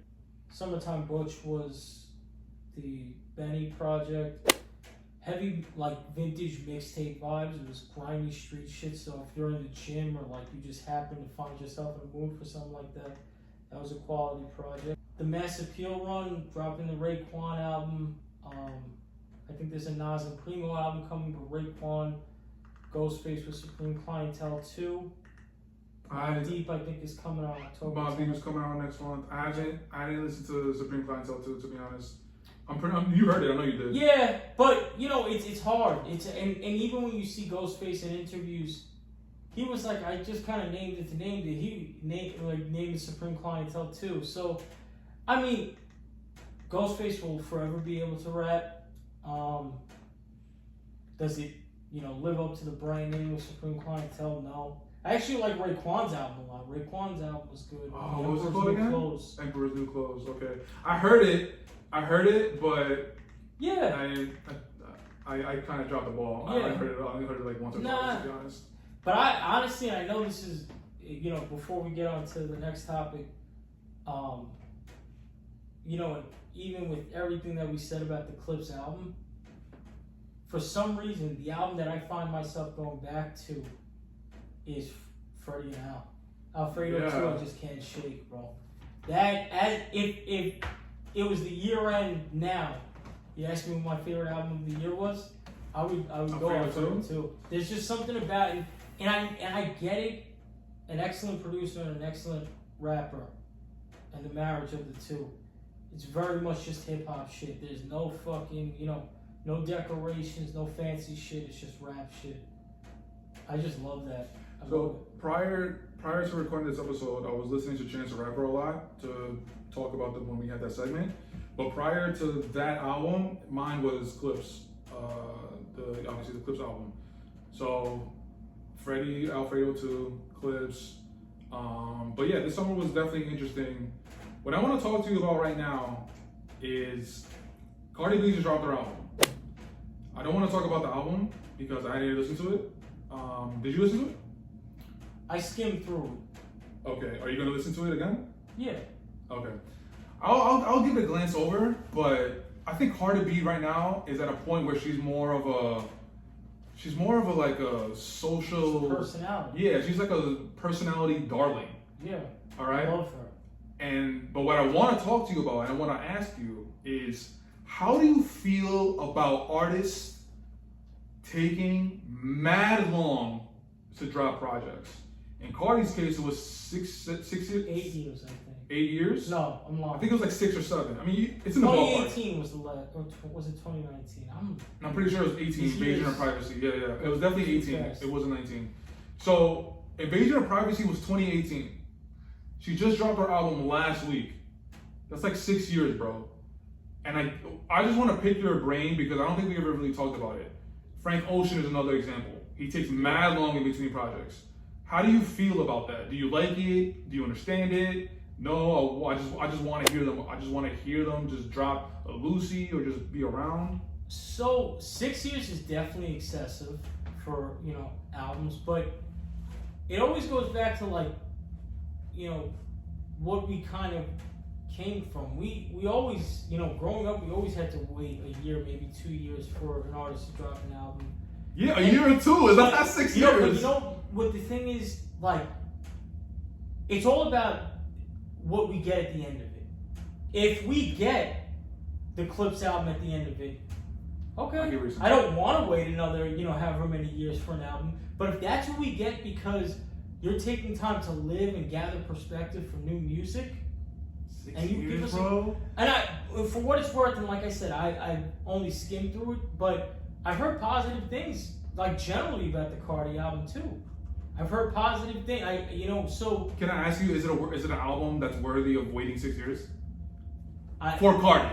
One thing that I've accepted in my elder statesman era, I'm not the one to answer that question. You have to ask the Cardi B fans. Like, you can ask us about did that Clips album, you know, live up to it? Did that Freddie project live up to it? Because these are albums these are artists that we're invested in. So I can't say for a Cardi fan, they may be like, I love this shit. Yeah. But what's interesting about Cardi is that her debut album was considered a classic, Invasion of Privacy. I've heard that. So, how do you go from a classic to 6 years later? And then there's all that talk about like, you're worried about the sophomore slump. Now, I do understand to a certain point, like artists, they want to live their life and they want to have experiences in order to talk about whatever they want to talk about in the next project. I do understand that. And Cardi had kids. Cardi had a divorce. She had a lot of shit that happened to her in between her debut project and now. But I don't know how I feel about that. Artists taking an extremely long time to drop projects. I don't know how I feel about that, bro. And I'm not saying that like I'm deserving. I'm not saying I'm worthy. Absolutely not. But it's just tricky, man, because like you know that you have fans, and we're not deserving of, you know, projects being put out every year. Like we're not entitled to that. But 6 years, bro. My thing is, you know, when it comes down to any of the arts, it's all subjective. It's all subjective because, you know, everyone has their process, and obviously I never want to wait that long for any artist that I care about. But I mean, you know, and that's why. So I think the most recent instance of that for me personally with an artist I cared about was Kendrick, where Damn was 2017, and then we didn't get another album till 2022, which we reviewed on TimeFlies. Go check that out. And then from there, I wasn't thrilled with that album either. Me 100%. And I was like, damn, 5 years, and there was a lot of music, so clearly there was a lot going on. But Kendrick up to that point had been relatively flawless with Good Kid, then To Pimp a Butterfly, and then Damn being like... I mean, To Pimp a Butterfly, you got some flack.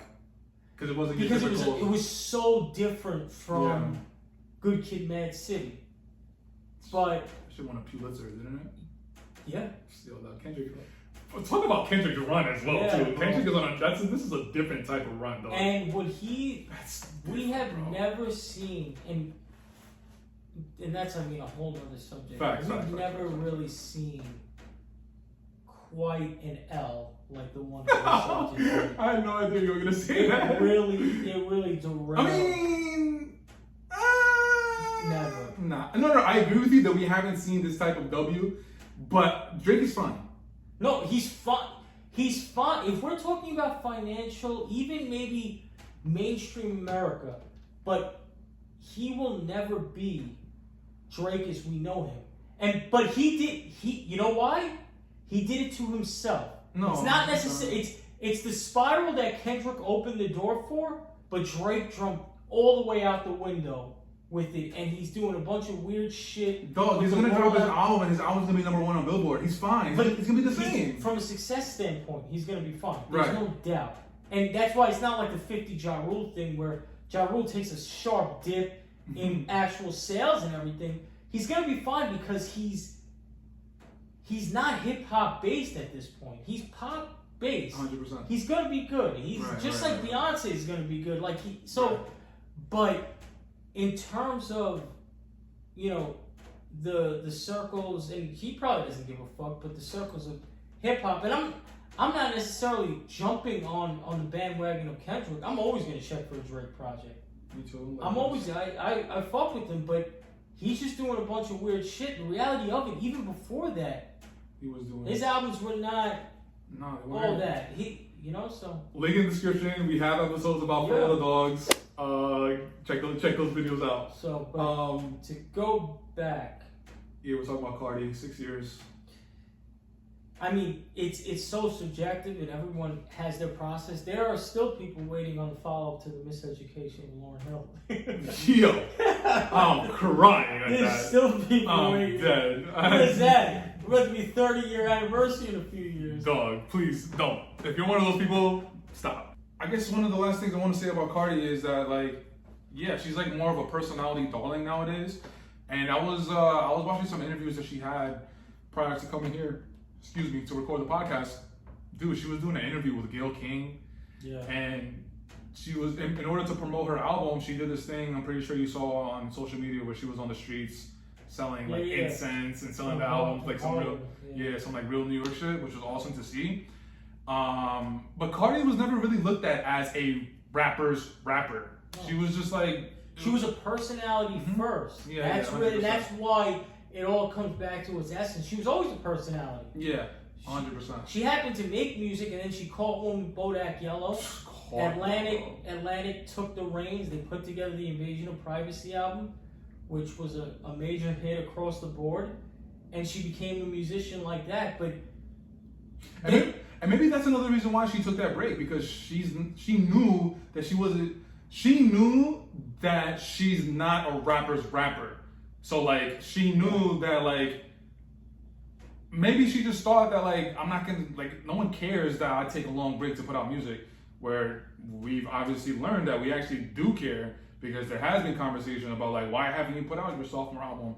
She finally has. I'll check it out whenever I get around to it.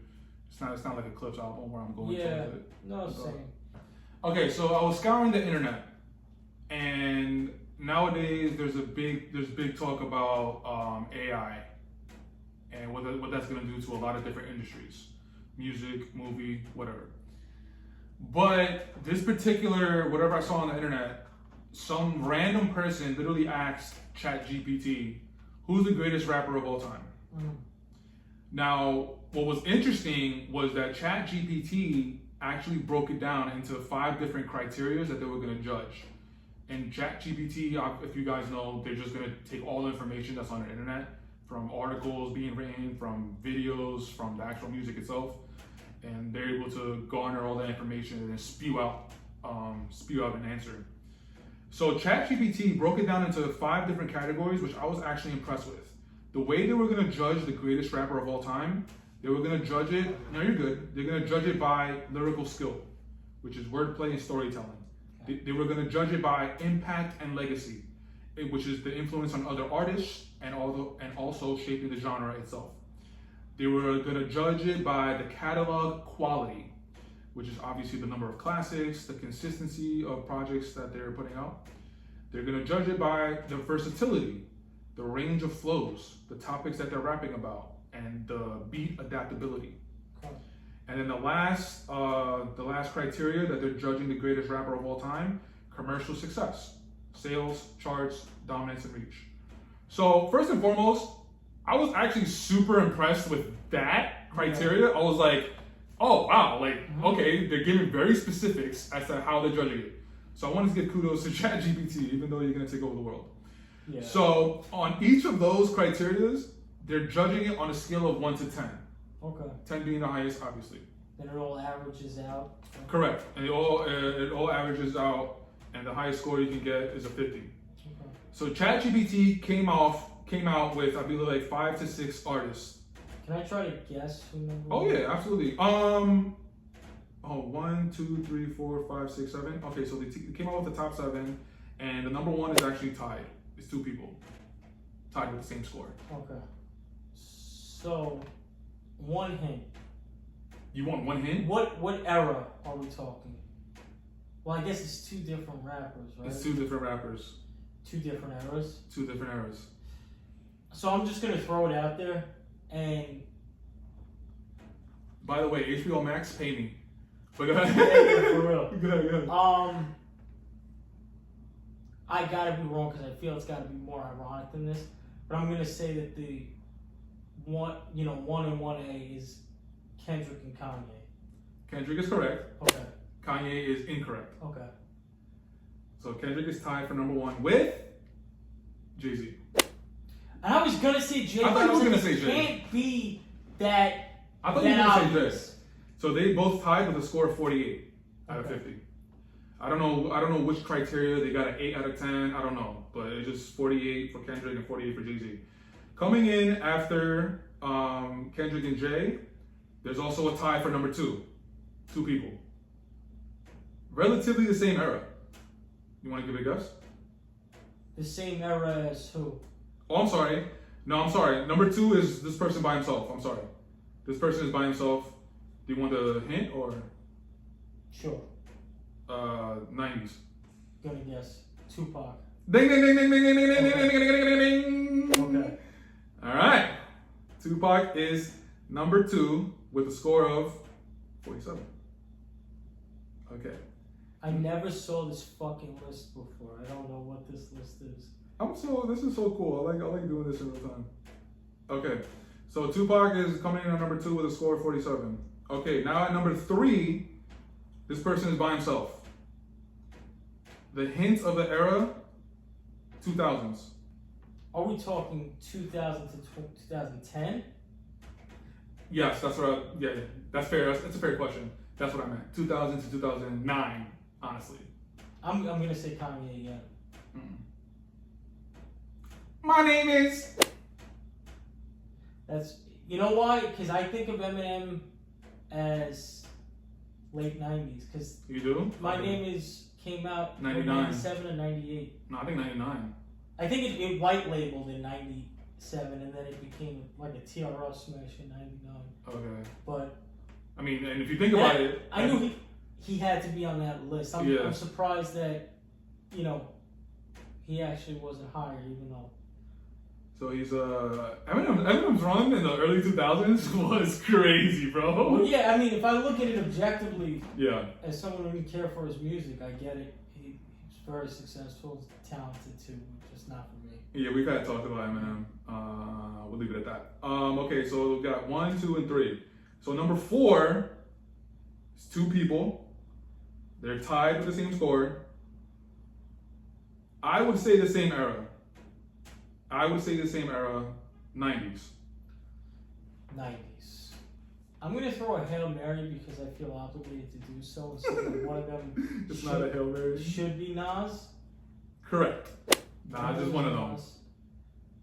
And is that fair to say Nas' era is 90s?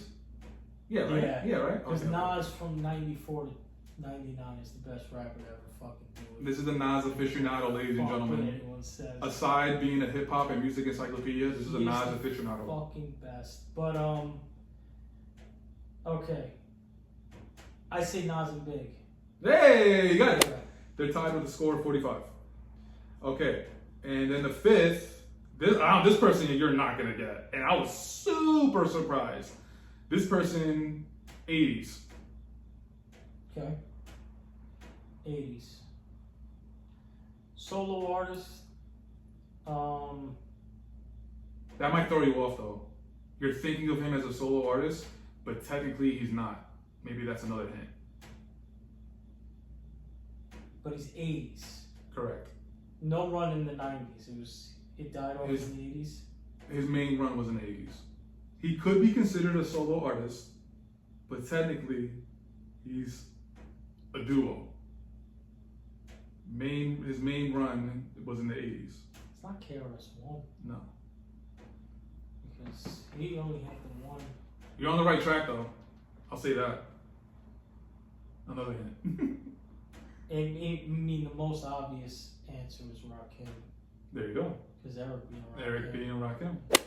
And he's on that list. So I gotta give it to ChatGPT. Right? No, that's not bad. Because I expect, and that's why my first guess was Kendrick and Kanye as opposed to Kendrick and Jay. Because in my mind, when you're taking into account all of that, Jay or even M are probably like the obvious answers to the general consensus. But I said, no, this being ChatGPT, I don't really know what the influential factors are, and that's why I went with Kanye first. But I'm like delighted to know that list was actually respectable, fairly respectable. Yo, fairly respectable, bro. And I was like, as soon as I saw this, I was like, oh, I'm bringing this up because of everything we just said. I was like, damn, I can respect this list. The two glaring people is Ye and Drake. Drake, from what I remember, Drake wasn't on the list because he doesn't have a quintessential rap album. This album is the best rapper of all time, and Drake doesn't have a rap album. Yeah. So that's and I remember where I saw this. This was on Rap Life with Ebro, Loki, and Adeska. Okay. They brought it up, and that's how I found out about it. But that was the argument for Drake. He doesn't have a quintessential top to bottom rap album, which is true. That's a fair critique. So that's a fair critique, and that's why he's not part of this album. But Ye, it's very interesting to me. I don't know where he landed, but this is a top 5. So maybe he was number 6 or 7, I don't know. But I only got the top 5. And if we're looking at the criteria, I mean, lyrical skill, he's not the best, but he's not bad at it. No, but when you're averaging out the other factors, even if say he's everything is a 10 probably 6 on the lyrical skill. Yeah. Impact and legacy, 100% of 10. Cadillac quality, 100% of 10. Just college dropout to graduation or that, I think. How did he not make the list? Something about that doesn't seem right. Yeah, I don't know. Versatility. I mean, versatility, I don't think he'll get a 10, but he's not getting a 5. There's no world where Kanye West should be on that list given the criteria. I mean, I think he's definitely top 10. I just clocked the top 5. So you mentioned that you saw the clips that I've been putting up on socials. Link in the description. Go check those out. X, Instagram, TikTok. The links are in the description. Go follow me. I need the numbers to go up, baby. But yeah, you saw that the more recent clip that I put up is who's the next big 3. And in the conversation that I had with my guys, shout out Rainer and Jeff, I brought up the fact that after Kendrick, Cole, and Drake, but before right now, who is the next 3 of the generation right after Kendrick, Cole, Drake? I think there's 2 generations after Kendrick, Cole, Drake, and where we are right now. I think there's one right after those 2. I mean, right after those 3. And I think there's one right after what we're talking about right now. And then I think we are where we are right now. So there's a lot of time in between. But I kind of want to pick your brain about it. I said Tyler, Future, and Travis. That's where that's kind of the consensus where we ended up at.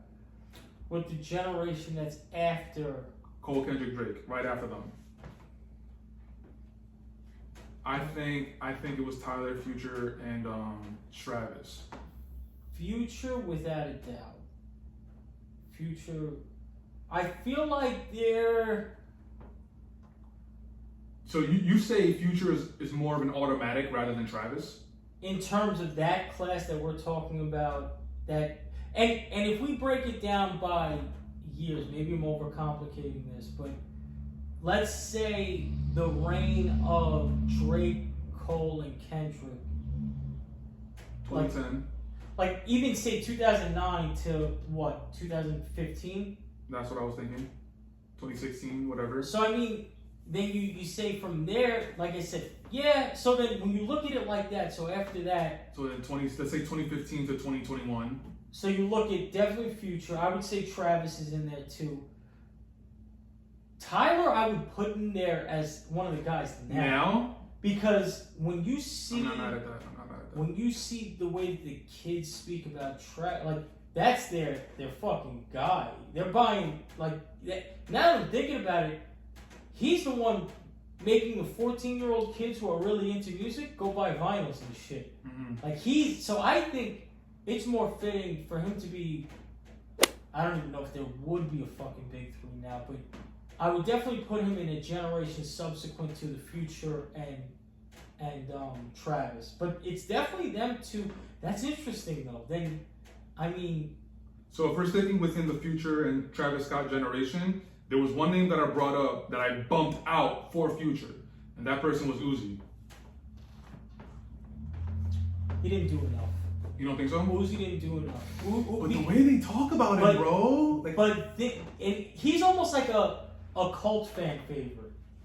But think of the levels that Future and Travis have gone to on more than one occasion. Uzi's had his moments. You know, he's had the fucking the fucking Everybody Rocks. Yeah, that even before that, he hasn't done enough to be, I think, considered as like, you know. I don't know if I agree because look, when you say Future and Travis, the reason why they're 100% locks as far as like being part of the next big three of their generation is because they have the music, they have the quality of the music, they have the following, they have moments, the influence. And if we're looking at it from those lenses, Uzi has that. Uzi has the music, the quality of music. I mean, maybe that's where. So does Uzi have an Astro World? I think he does, but the thing is that we're not part of that generation, so we wouldn't necessarily know. But see, here's the thing, though. For me, and I do agree with that. Even going back to the Cardi conversation, not everything is for us. But I will say, as people who are still in tune with the culture, regardless of age, if Uzi had an Astro World, we know. It's a fair point. I get what you're saying. We know. We know he had that record. We know he had that record. He has a collab project with Future. Yeah. So like again, But that's the Future energy. That's like so. Yeah. I don't know that he has that. He has his moment and the influence too. I mean, the influence is there. But you're talking about Future and Travis. Those are heavy hitters. So you just don't think Uzi was on that level? No, I think he could have been. I think that something must have happened with his relationship with the music business, because the trajectory he was on definitely suggested that that's where he was going. Talking about, kind of circling back to what we were talking about artists taking time dropping projects. Uzi's falling victim to that. Talk to me. What about Thug? In that Thug was in my boy Rainer brought him up. I said no, because does Thug have, to your words, an Astro World? Some would say that I don't know if and see that's tough too, because I think Thug was maybe a little bigger in the mixtape circuits than like the Jeffrey album, I remember. But it's tough to say because, I mean... I'm kind of a wrong person to talk about Thug because I like him. He's not one of the ones that I go to. No, me neither. But I think that there's value in our perspective as those who are distant from it, but still knowledgeable of it, because if it reaches us... You know it's a moment. You know it's some shit. And that. And I don't think Thug has done that. Because I know the prizes that he's dropped. He's dropped, like you said, Jeffrey. He's dropped Beautiful Thugger Girls. What was the joint with him and Gunna? The project? He never had a project? No, he had Little Baby and Gunna had the project. Yeah. But then Little Baby was another one that could have been in the conversation, but then he dropped off. He dropped off. He like Chance, never had the moment that I thought that they were going to have. Chance is another one that could have been in the conversation, but he dropped off. Yeah, Chance did, because when you're looking at the time frame, 2016 is Coloring Book. So if Chance kept that did what we all expected, there's no doubt that he would have been in there. With Future and Travis, but no. We also brought up Migos, because that's right around the time where Bad and Bougie came out. That because even though they were very relevant in the original Big Three era, they really went to another level with that. Was it Culture 3, the album that Bad and Bougie was on? I think so. One of the cultures. I would say. But that's around the time frame where they pop off, 2015, 2016, right? Yeah, I would say that's probably that. And even though it's like it feels cheap because it's technically a group, but they're a collective item. Yeah, you know? I would. That makes the most sense then, because you talk about the project, the influence, the moments. They check off all the boxes. Migos so that would checks probably be all the boxes. And the reason why I brought it up to begin with is because all these hip hop publications and all these podcasts that we listen to, when you say the big three, we all know who you're referring to: Kendrick, Cole, Drake. But once we put that to the side, it's like a free for all, and it's like me personally, I like things to be organized. Yeah. And then that got me to think about like, okay, I understand that, but like if we're gonna assign leaders to a specific generation, I'm wondering like who would the leaders be, and that's what got me to think about the question. Going back to the big three of Cole, Kendrick, Drake, we can't forget about our boys Wale and Big Sean. And that's documented too. Facts. I forgot what episode that was on. It was early. It was a few years ago. Yeah. Wale, and I'm excited for the project he's supposed to be dropping too. Yeah, he's an album, right? Yeah. So he's gonna be dropping soon. Yeah, I definitely wanted to pick your brain about the big three, and we've actually haven't really been able to get a big three. We got a big two, but the third is we got Thugger, we got Uzi, we got Migos. Was there one more? I'm pretty set on Migos as the third. Really? I think that makes the most sense. They're the only ones, because Thug has the influence. He'd have the quality of music, but I mean, even because Thug is like a big entity. You see like his reach spread because you get Gunna from Thug. You get a lot of the younger artists that came after were heavily influenced by Thug, but moments from Thug, like actual moments. The only one that I can think about is that Jeffrey album. He came out in Dress. Right. In Dress, and that was big news. So, but Migos, you could think of moments. You could think of the albums. They were everywhere. They were Offset was doing his thing. I liked Offset even as a solo album, a solo artist. And he had the project with 21 and Metro that was fire around that time too. But I'm pretty set. If now you say Migos, I would say that's the closest thing to that generation's big three: Future, Travis, and Migos. Because love it. You think what kind of, who really influenced that next generation? Who do you see the kind of the season? And that's kind of what makes Kanye as great as he is the fact that we said the big three. You see Kanye's influence all through the next 10 to 15 years after him. But big facts.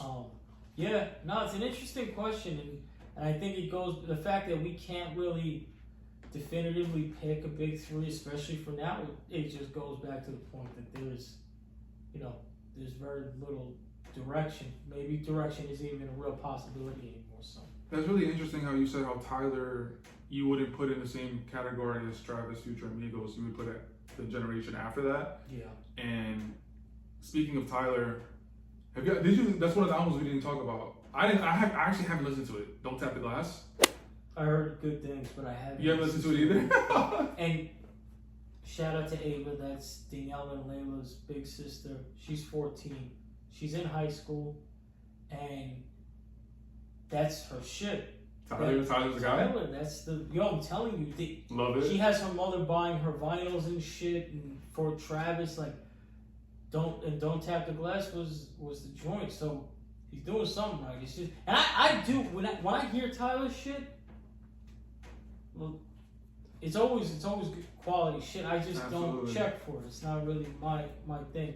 But if I see him on something, he was on the Clips project too. Yeah. It's just tough bout with the 2 verses he had to go up against, but and Facts. that was a standout track on that Clips album too. Nah, he held his own on that track. He definitely held his own. He tried. Nah, Tyler, man, yo, he gained my respect with Igor, bro. Like, Production. oh my god, bro, that album is a beautiful musical piece of art, and I didn't know that he had it. I love when there's moments like that where you're expecting something, not even expecting, you're familiar with someone and you're familiar with the type of work that they bring, and then they drop music and it's the complete opposite, and you're opened up to this brand new world of what this person actually is. I love moments like that, and Igor was like that for me. Like the instrumentation, Yeah. the intentionality behind it. I remember the rollout, and he was talking about the creation of the album and like what he wanted to exude, and I was so taken aback. And ever since Igor, I'm like, yo, you got a fan in me. That was a turning point. A super turning point. I just haven't. It was on his Quincy Jones. It was Huh? like his Quincy Jones project. Yeah, absolutely. I just haven't gone around to Don't Tap the Glass because I don't know. I just like I got Clips still in rotation. I got Alfredo 2 in rotation, and I just like I'm trying to live with those albums as much as I can before I move on to the next one.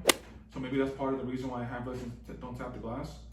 There's a song in there though that I hear constantly, and he sampled one of the hit songs from like the 80s, I believe.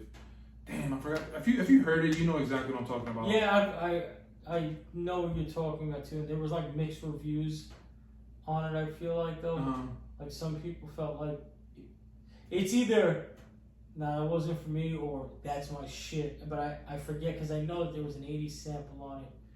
But I gotta listen to that album. Yo, talk to me about movies, bro. What's the last movie that you caught in the theater? oh man, Or just even the last movie that you saw? because I'm so much more heavily inclined to check documentaries than actual movies. Okay, so talk to me about some documentaries that you've seen. Man, lately. I mean, yeah, that's going back to I mentioned Billy Joel earlier.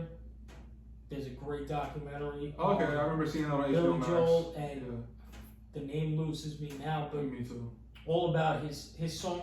I always loved Billy Joel. It was actually the first concert I ever been to was Billy Joel and Shea Stadium in like 2008. Oh, wow. And 2008 was your first concert that you ever yeah, been to? Oh yeah, shit. bro. Home and Pops? I didn't. Yeah, me and Pops. Love And, it. but seeing that documentary and seeing how his music reflected his real life, and how that's what I mean about him as a writer. And it was so interesting. He was talking about his ex-wife on these things, like very real experiences. It just made me gain a whole nother level of appreciation. And aside from that, I mean, yeah, I could go down the gamut because there's sports documentaries. Like I just saw a Dallas Cowboys documentary, America's Team, which is about when the owner Jerry Jones bought it. But saw the Charlie Sheen shit. I don't know if you saw that. I just saw that actually this past weekend. That was, I mean, we all, Charlie Sheen, bro. Yeah. He's a wild boy. Yeah, that's funny. I remember in that moment too when he did that interview with the whole winning. Yeah. I remember That was a time. Tiger Blood winning. That was a whole thing. That documentary. That was a good documentary. It was cool. You know what movie I went to go see? I just saw the documentary on Kanye. Kanye came out with a documentary. Yes. I saw it on the most bootleg of in Whose Name? In Whose Name? That's the name of it, yeah. I watched it and I was locked in, man. I love shit like that where you get your that loose footage from all over. And obviously there have been other documentaries like the Genius. the one that we Go check out link in the description. We did a couple episodes. Yeah, but for some reason, this documentary, specifically the first part of it hit me differently. Like it was like I really felt like sad. I felt sad because it goes back to what we always talked about in terms of who defined like our era growing up. And so when you're seeing these clips, you remember the VMAs. It opens up with that runway performance. You remember that era in time. That was huge. Kanye was the biggest thing on earth, and And that was always a brand that we trusted. If Kanye's name was on something, you know, there's a fucking 9 out of 10 chance that it's gonna be quality.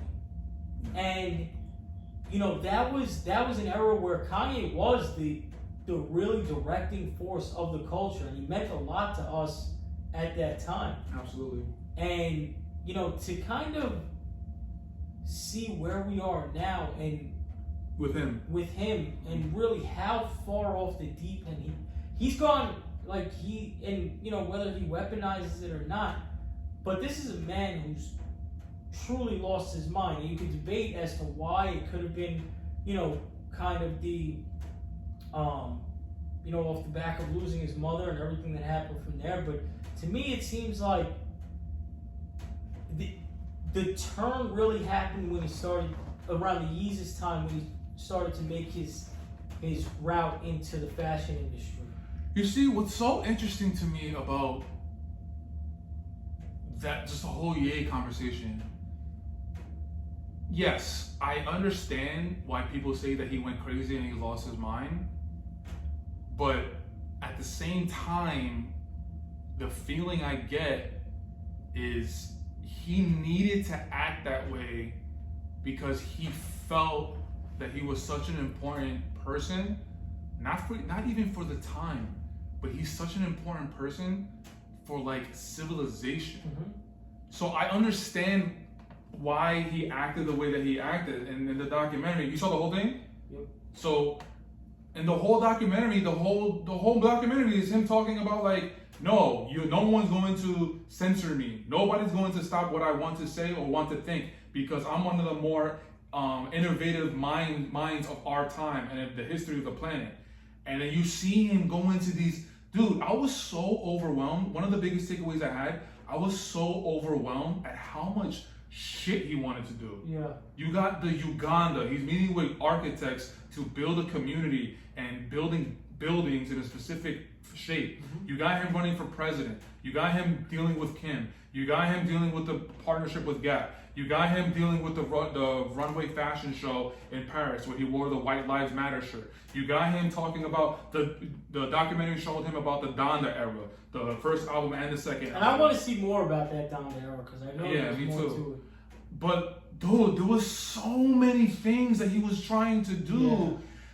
Yeah. And again, it brings me back to I kind of understand, because the way his brain works was that he can't focus on one thing. But if he focused on one thing, he could have made it into wonders. Yeah.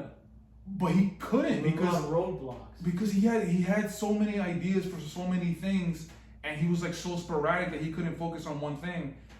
And I honestly, like, the only big takeaway that I had from it is that I was so overwhelmed at just like how much shit I was seeing from him.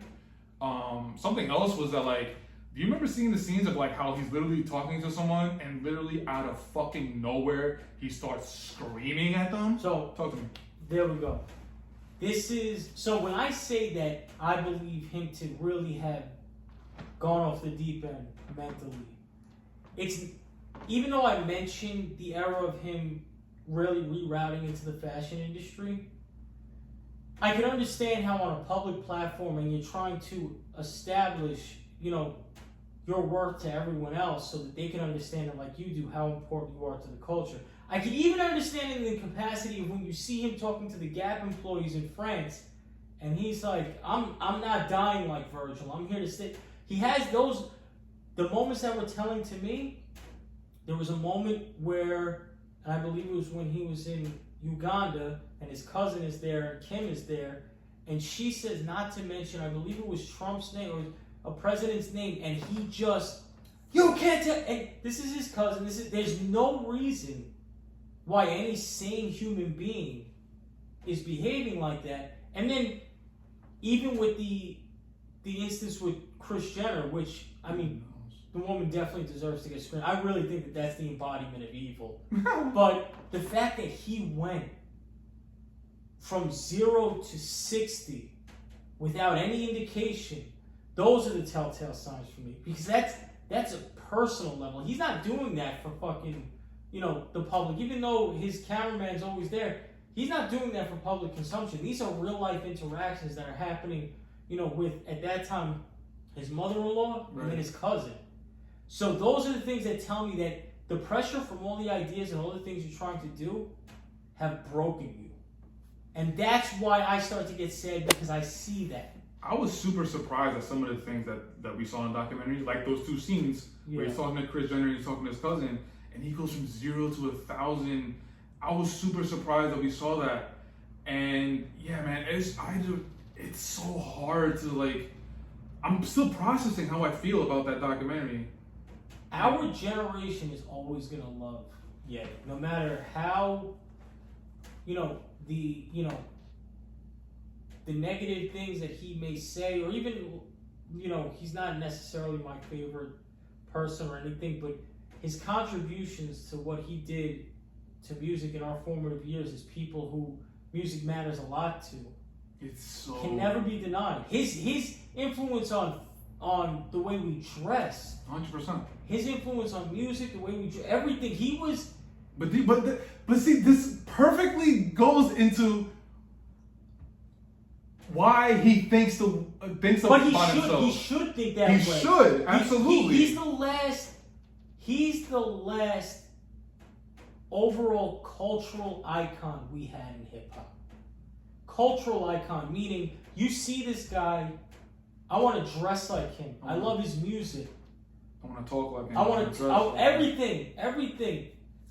Drake is huge. Who wants to fucking dress like Drake? No, definitely not. Who wants to behave like Drake? It's not a knock on him. He just doesn't have that. He just does. That's the last cultural icon. This guy was important in multiple facets. There hasn't been one of those who checked off all cylinders since Kanye. 100%. And he deserves to feel the way he feels. He deserves the accolades. He deserves the acknowledgement. But it's just, there's always something to talk about, to round it back all the way, how on a far less scale I said that I live in this perpetual cycle where every bar I said, I get there and I want. He's that times fucking 70,000. He's that from I have platinum albums to I want to build schools and a village in Uganda for all of us to live. And he had the resources to do it. He messed it up. And who knows where it goes? Like guys like that, you see them eventually make their way back if they don't, perish. But and I was gonna say is like we actually haven't literally up until earlier today. I don't know if you saw it, but he actually posted something on X. He announced a show in South Africa, concert. I don't know if it's a residency or if it's a one-time show. But what I was going to say prior to seeing that post earlier today was that we haven't really heard a lot from Kanye. The last thing that I think I remember seeing about him prior to earlier today in that post about South Africa was that I think he appeared with his girlfriend at some red carpet for some award show in the summer, like in the beginning of summer, and his girlfriend was basically like half naked. His girlfriend is baddie, but his girlfriend was like half naked. And him and his girlfriend showed up at the red carpet and they didn't even attend the award show. They just started all this hoopla on the internet and then they left. That was the last thing that I think I remember hearing about him. But going back to the documentary, I didn't even mention about all these different phases that they showed in the documentary. I didn't even mention the whole Trump phase. They talked about that, about his love for Trump and all that. They talked about his performance when he had with SNL.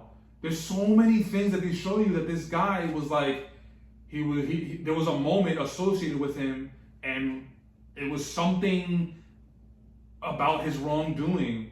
And dude, I'm just so overwhelmed, bro. I kind of don't know how to think about it anymore. Yeah. But it was a good documentary. It was a good documentary. I was definitely locked in. But like I said, I get, because, and that's, all things considered, that's why, like, I don't take any joy in the Drake fall off. Drake is another artist that was very important to our generation and made the soundtrack to, my early 20s, my college years, like, very important artist. So when you see someone like a Kanye West and you see those moments specifically, like it starts off with that dark, twisted fantasy era, which everything about that, talk about like kind of everything landed kind of perfectly. That, you know, that was such a fucking moment. That was so. And then, you know, obviously you still get quality from him because I think Jesus was after. We watched the Throne was after, and then Jesus was his first solo.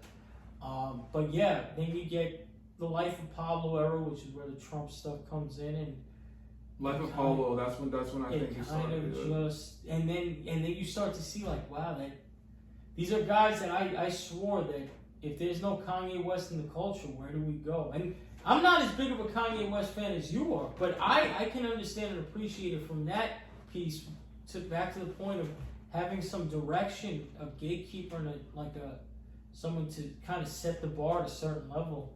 My Beautiful Dark Twisted Fantasy is my favorite hip hop album of all time.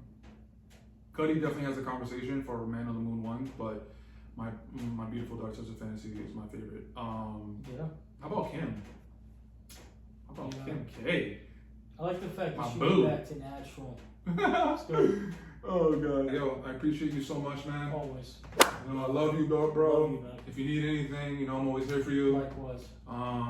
If you want to just get together and talk shit regarding anything, more music, movies, the culture, right here, man. you know, I'm always here too. So let me know. For sure. Say hi to the girls. For sure. I hope everything turns out well, school and all that. Thank you, brother. And for all you guys, for all you listeners, remember to rate, review, and subscribe to the podcast wherever you're listening. Apple Podcasts, Spotify, Amazon Music. Remember to rate, review, and subscribe. If you're watching this on YouTube, please hit that thumbs up. Please subscribe to the channel. Leave a comment. I will definitely engage. I'll even give Mike the password to the YouTube so he can engage in the comments, bro. Yeah. And if you feel more generous, maybe put the notifications on if you like the content. Oh, my guy. I appreciate it. But yeah, until next time, guys, we'll check you out on the next episode of the TimeFlies podcast. And expect Mike to be back on the episode pretty soon. For sure. All right. Peace, y'all.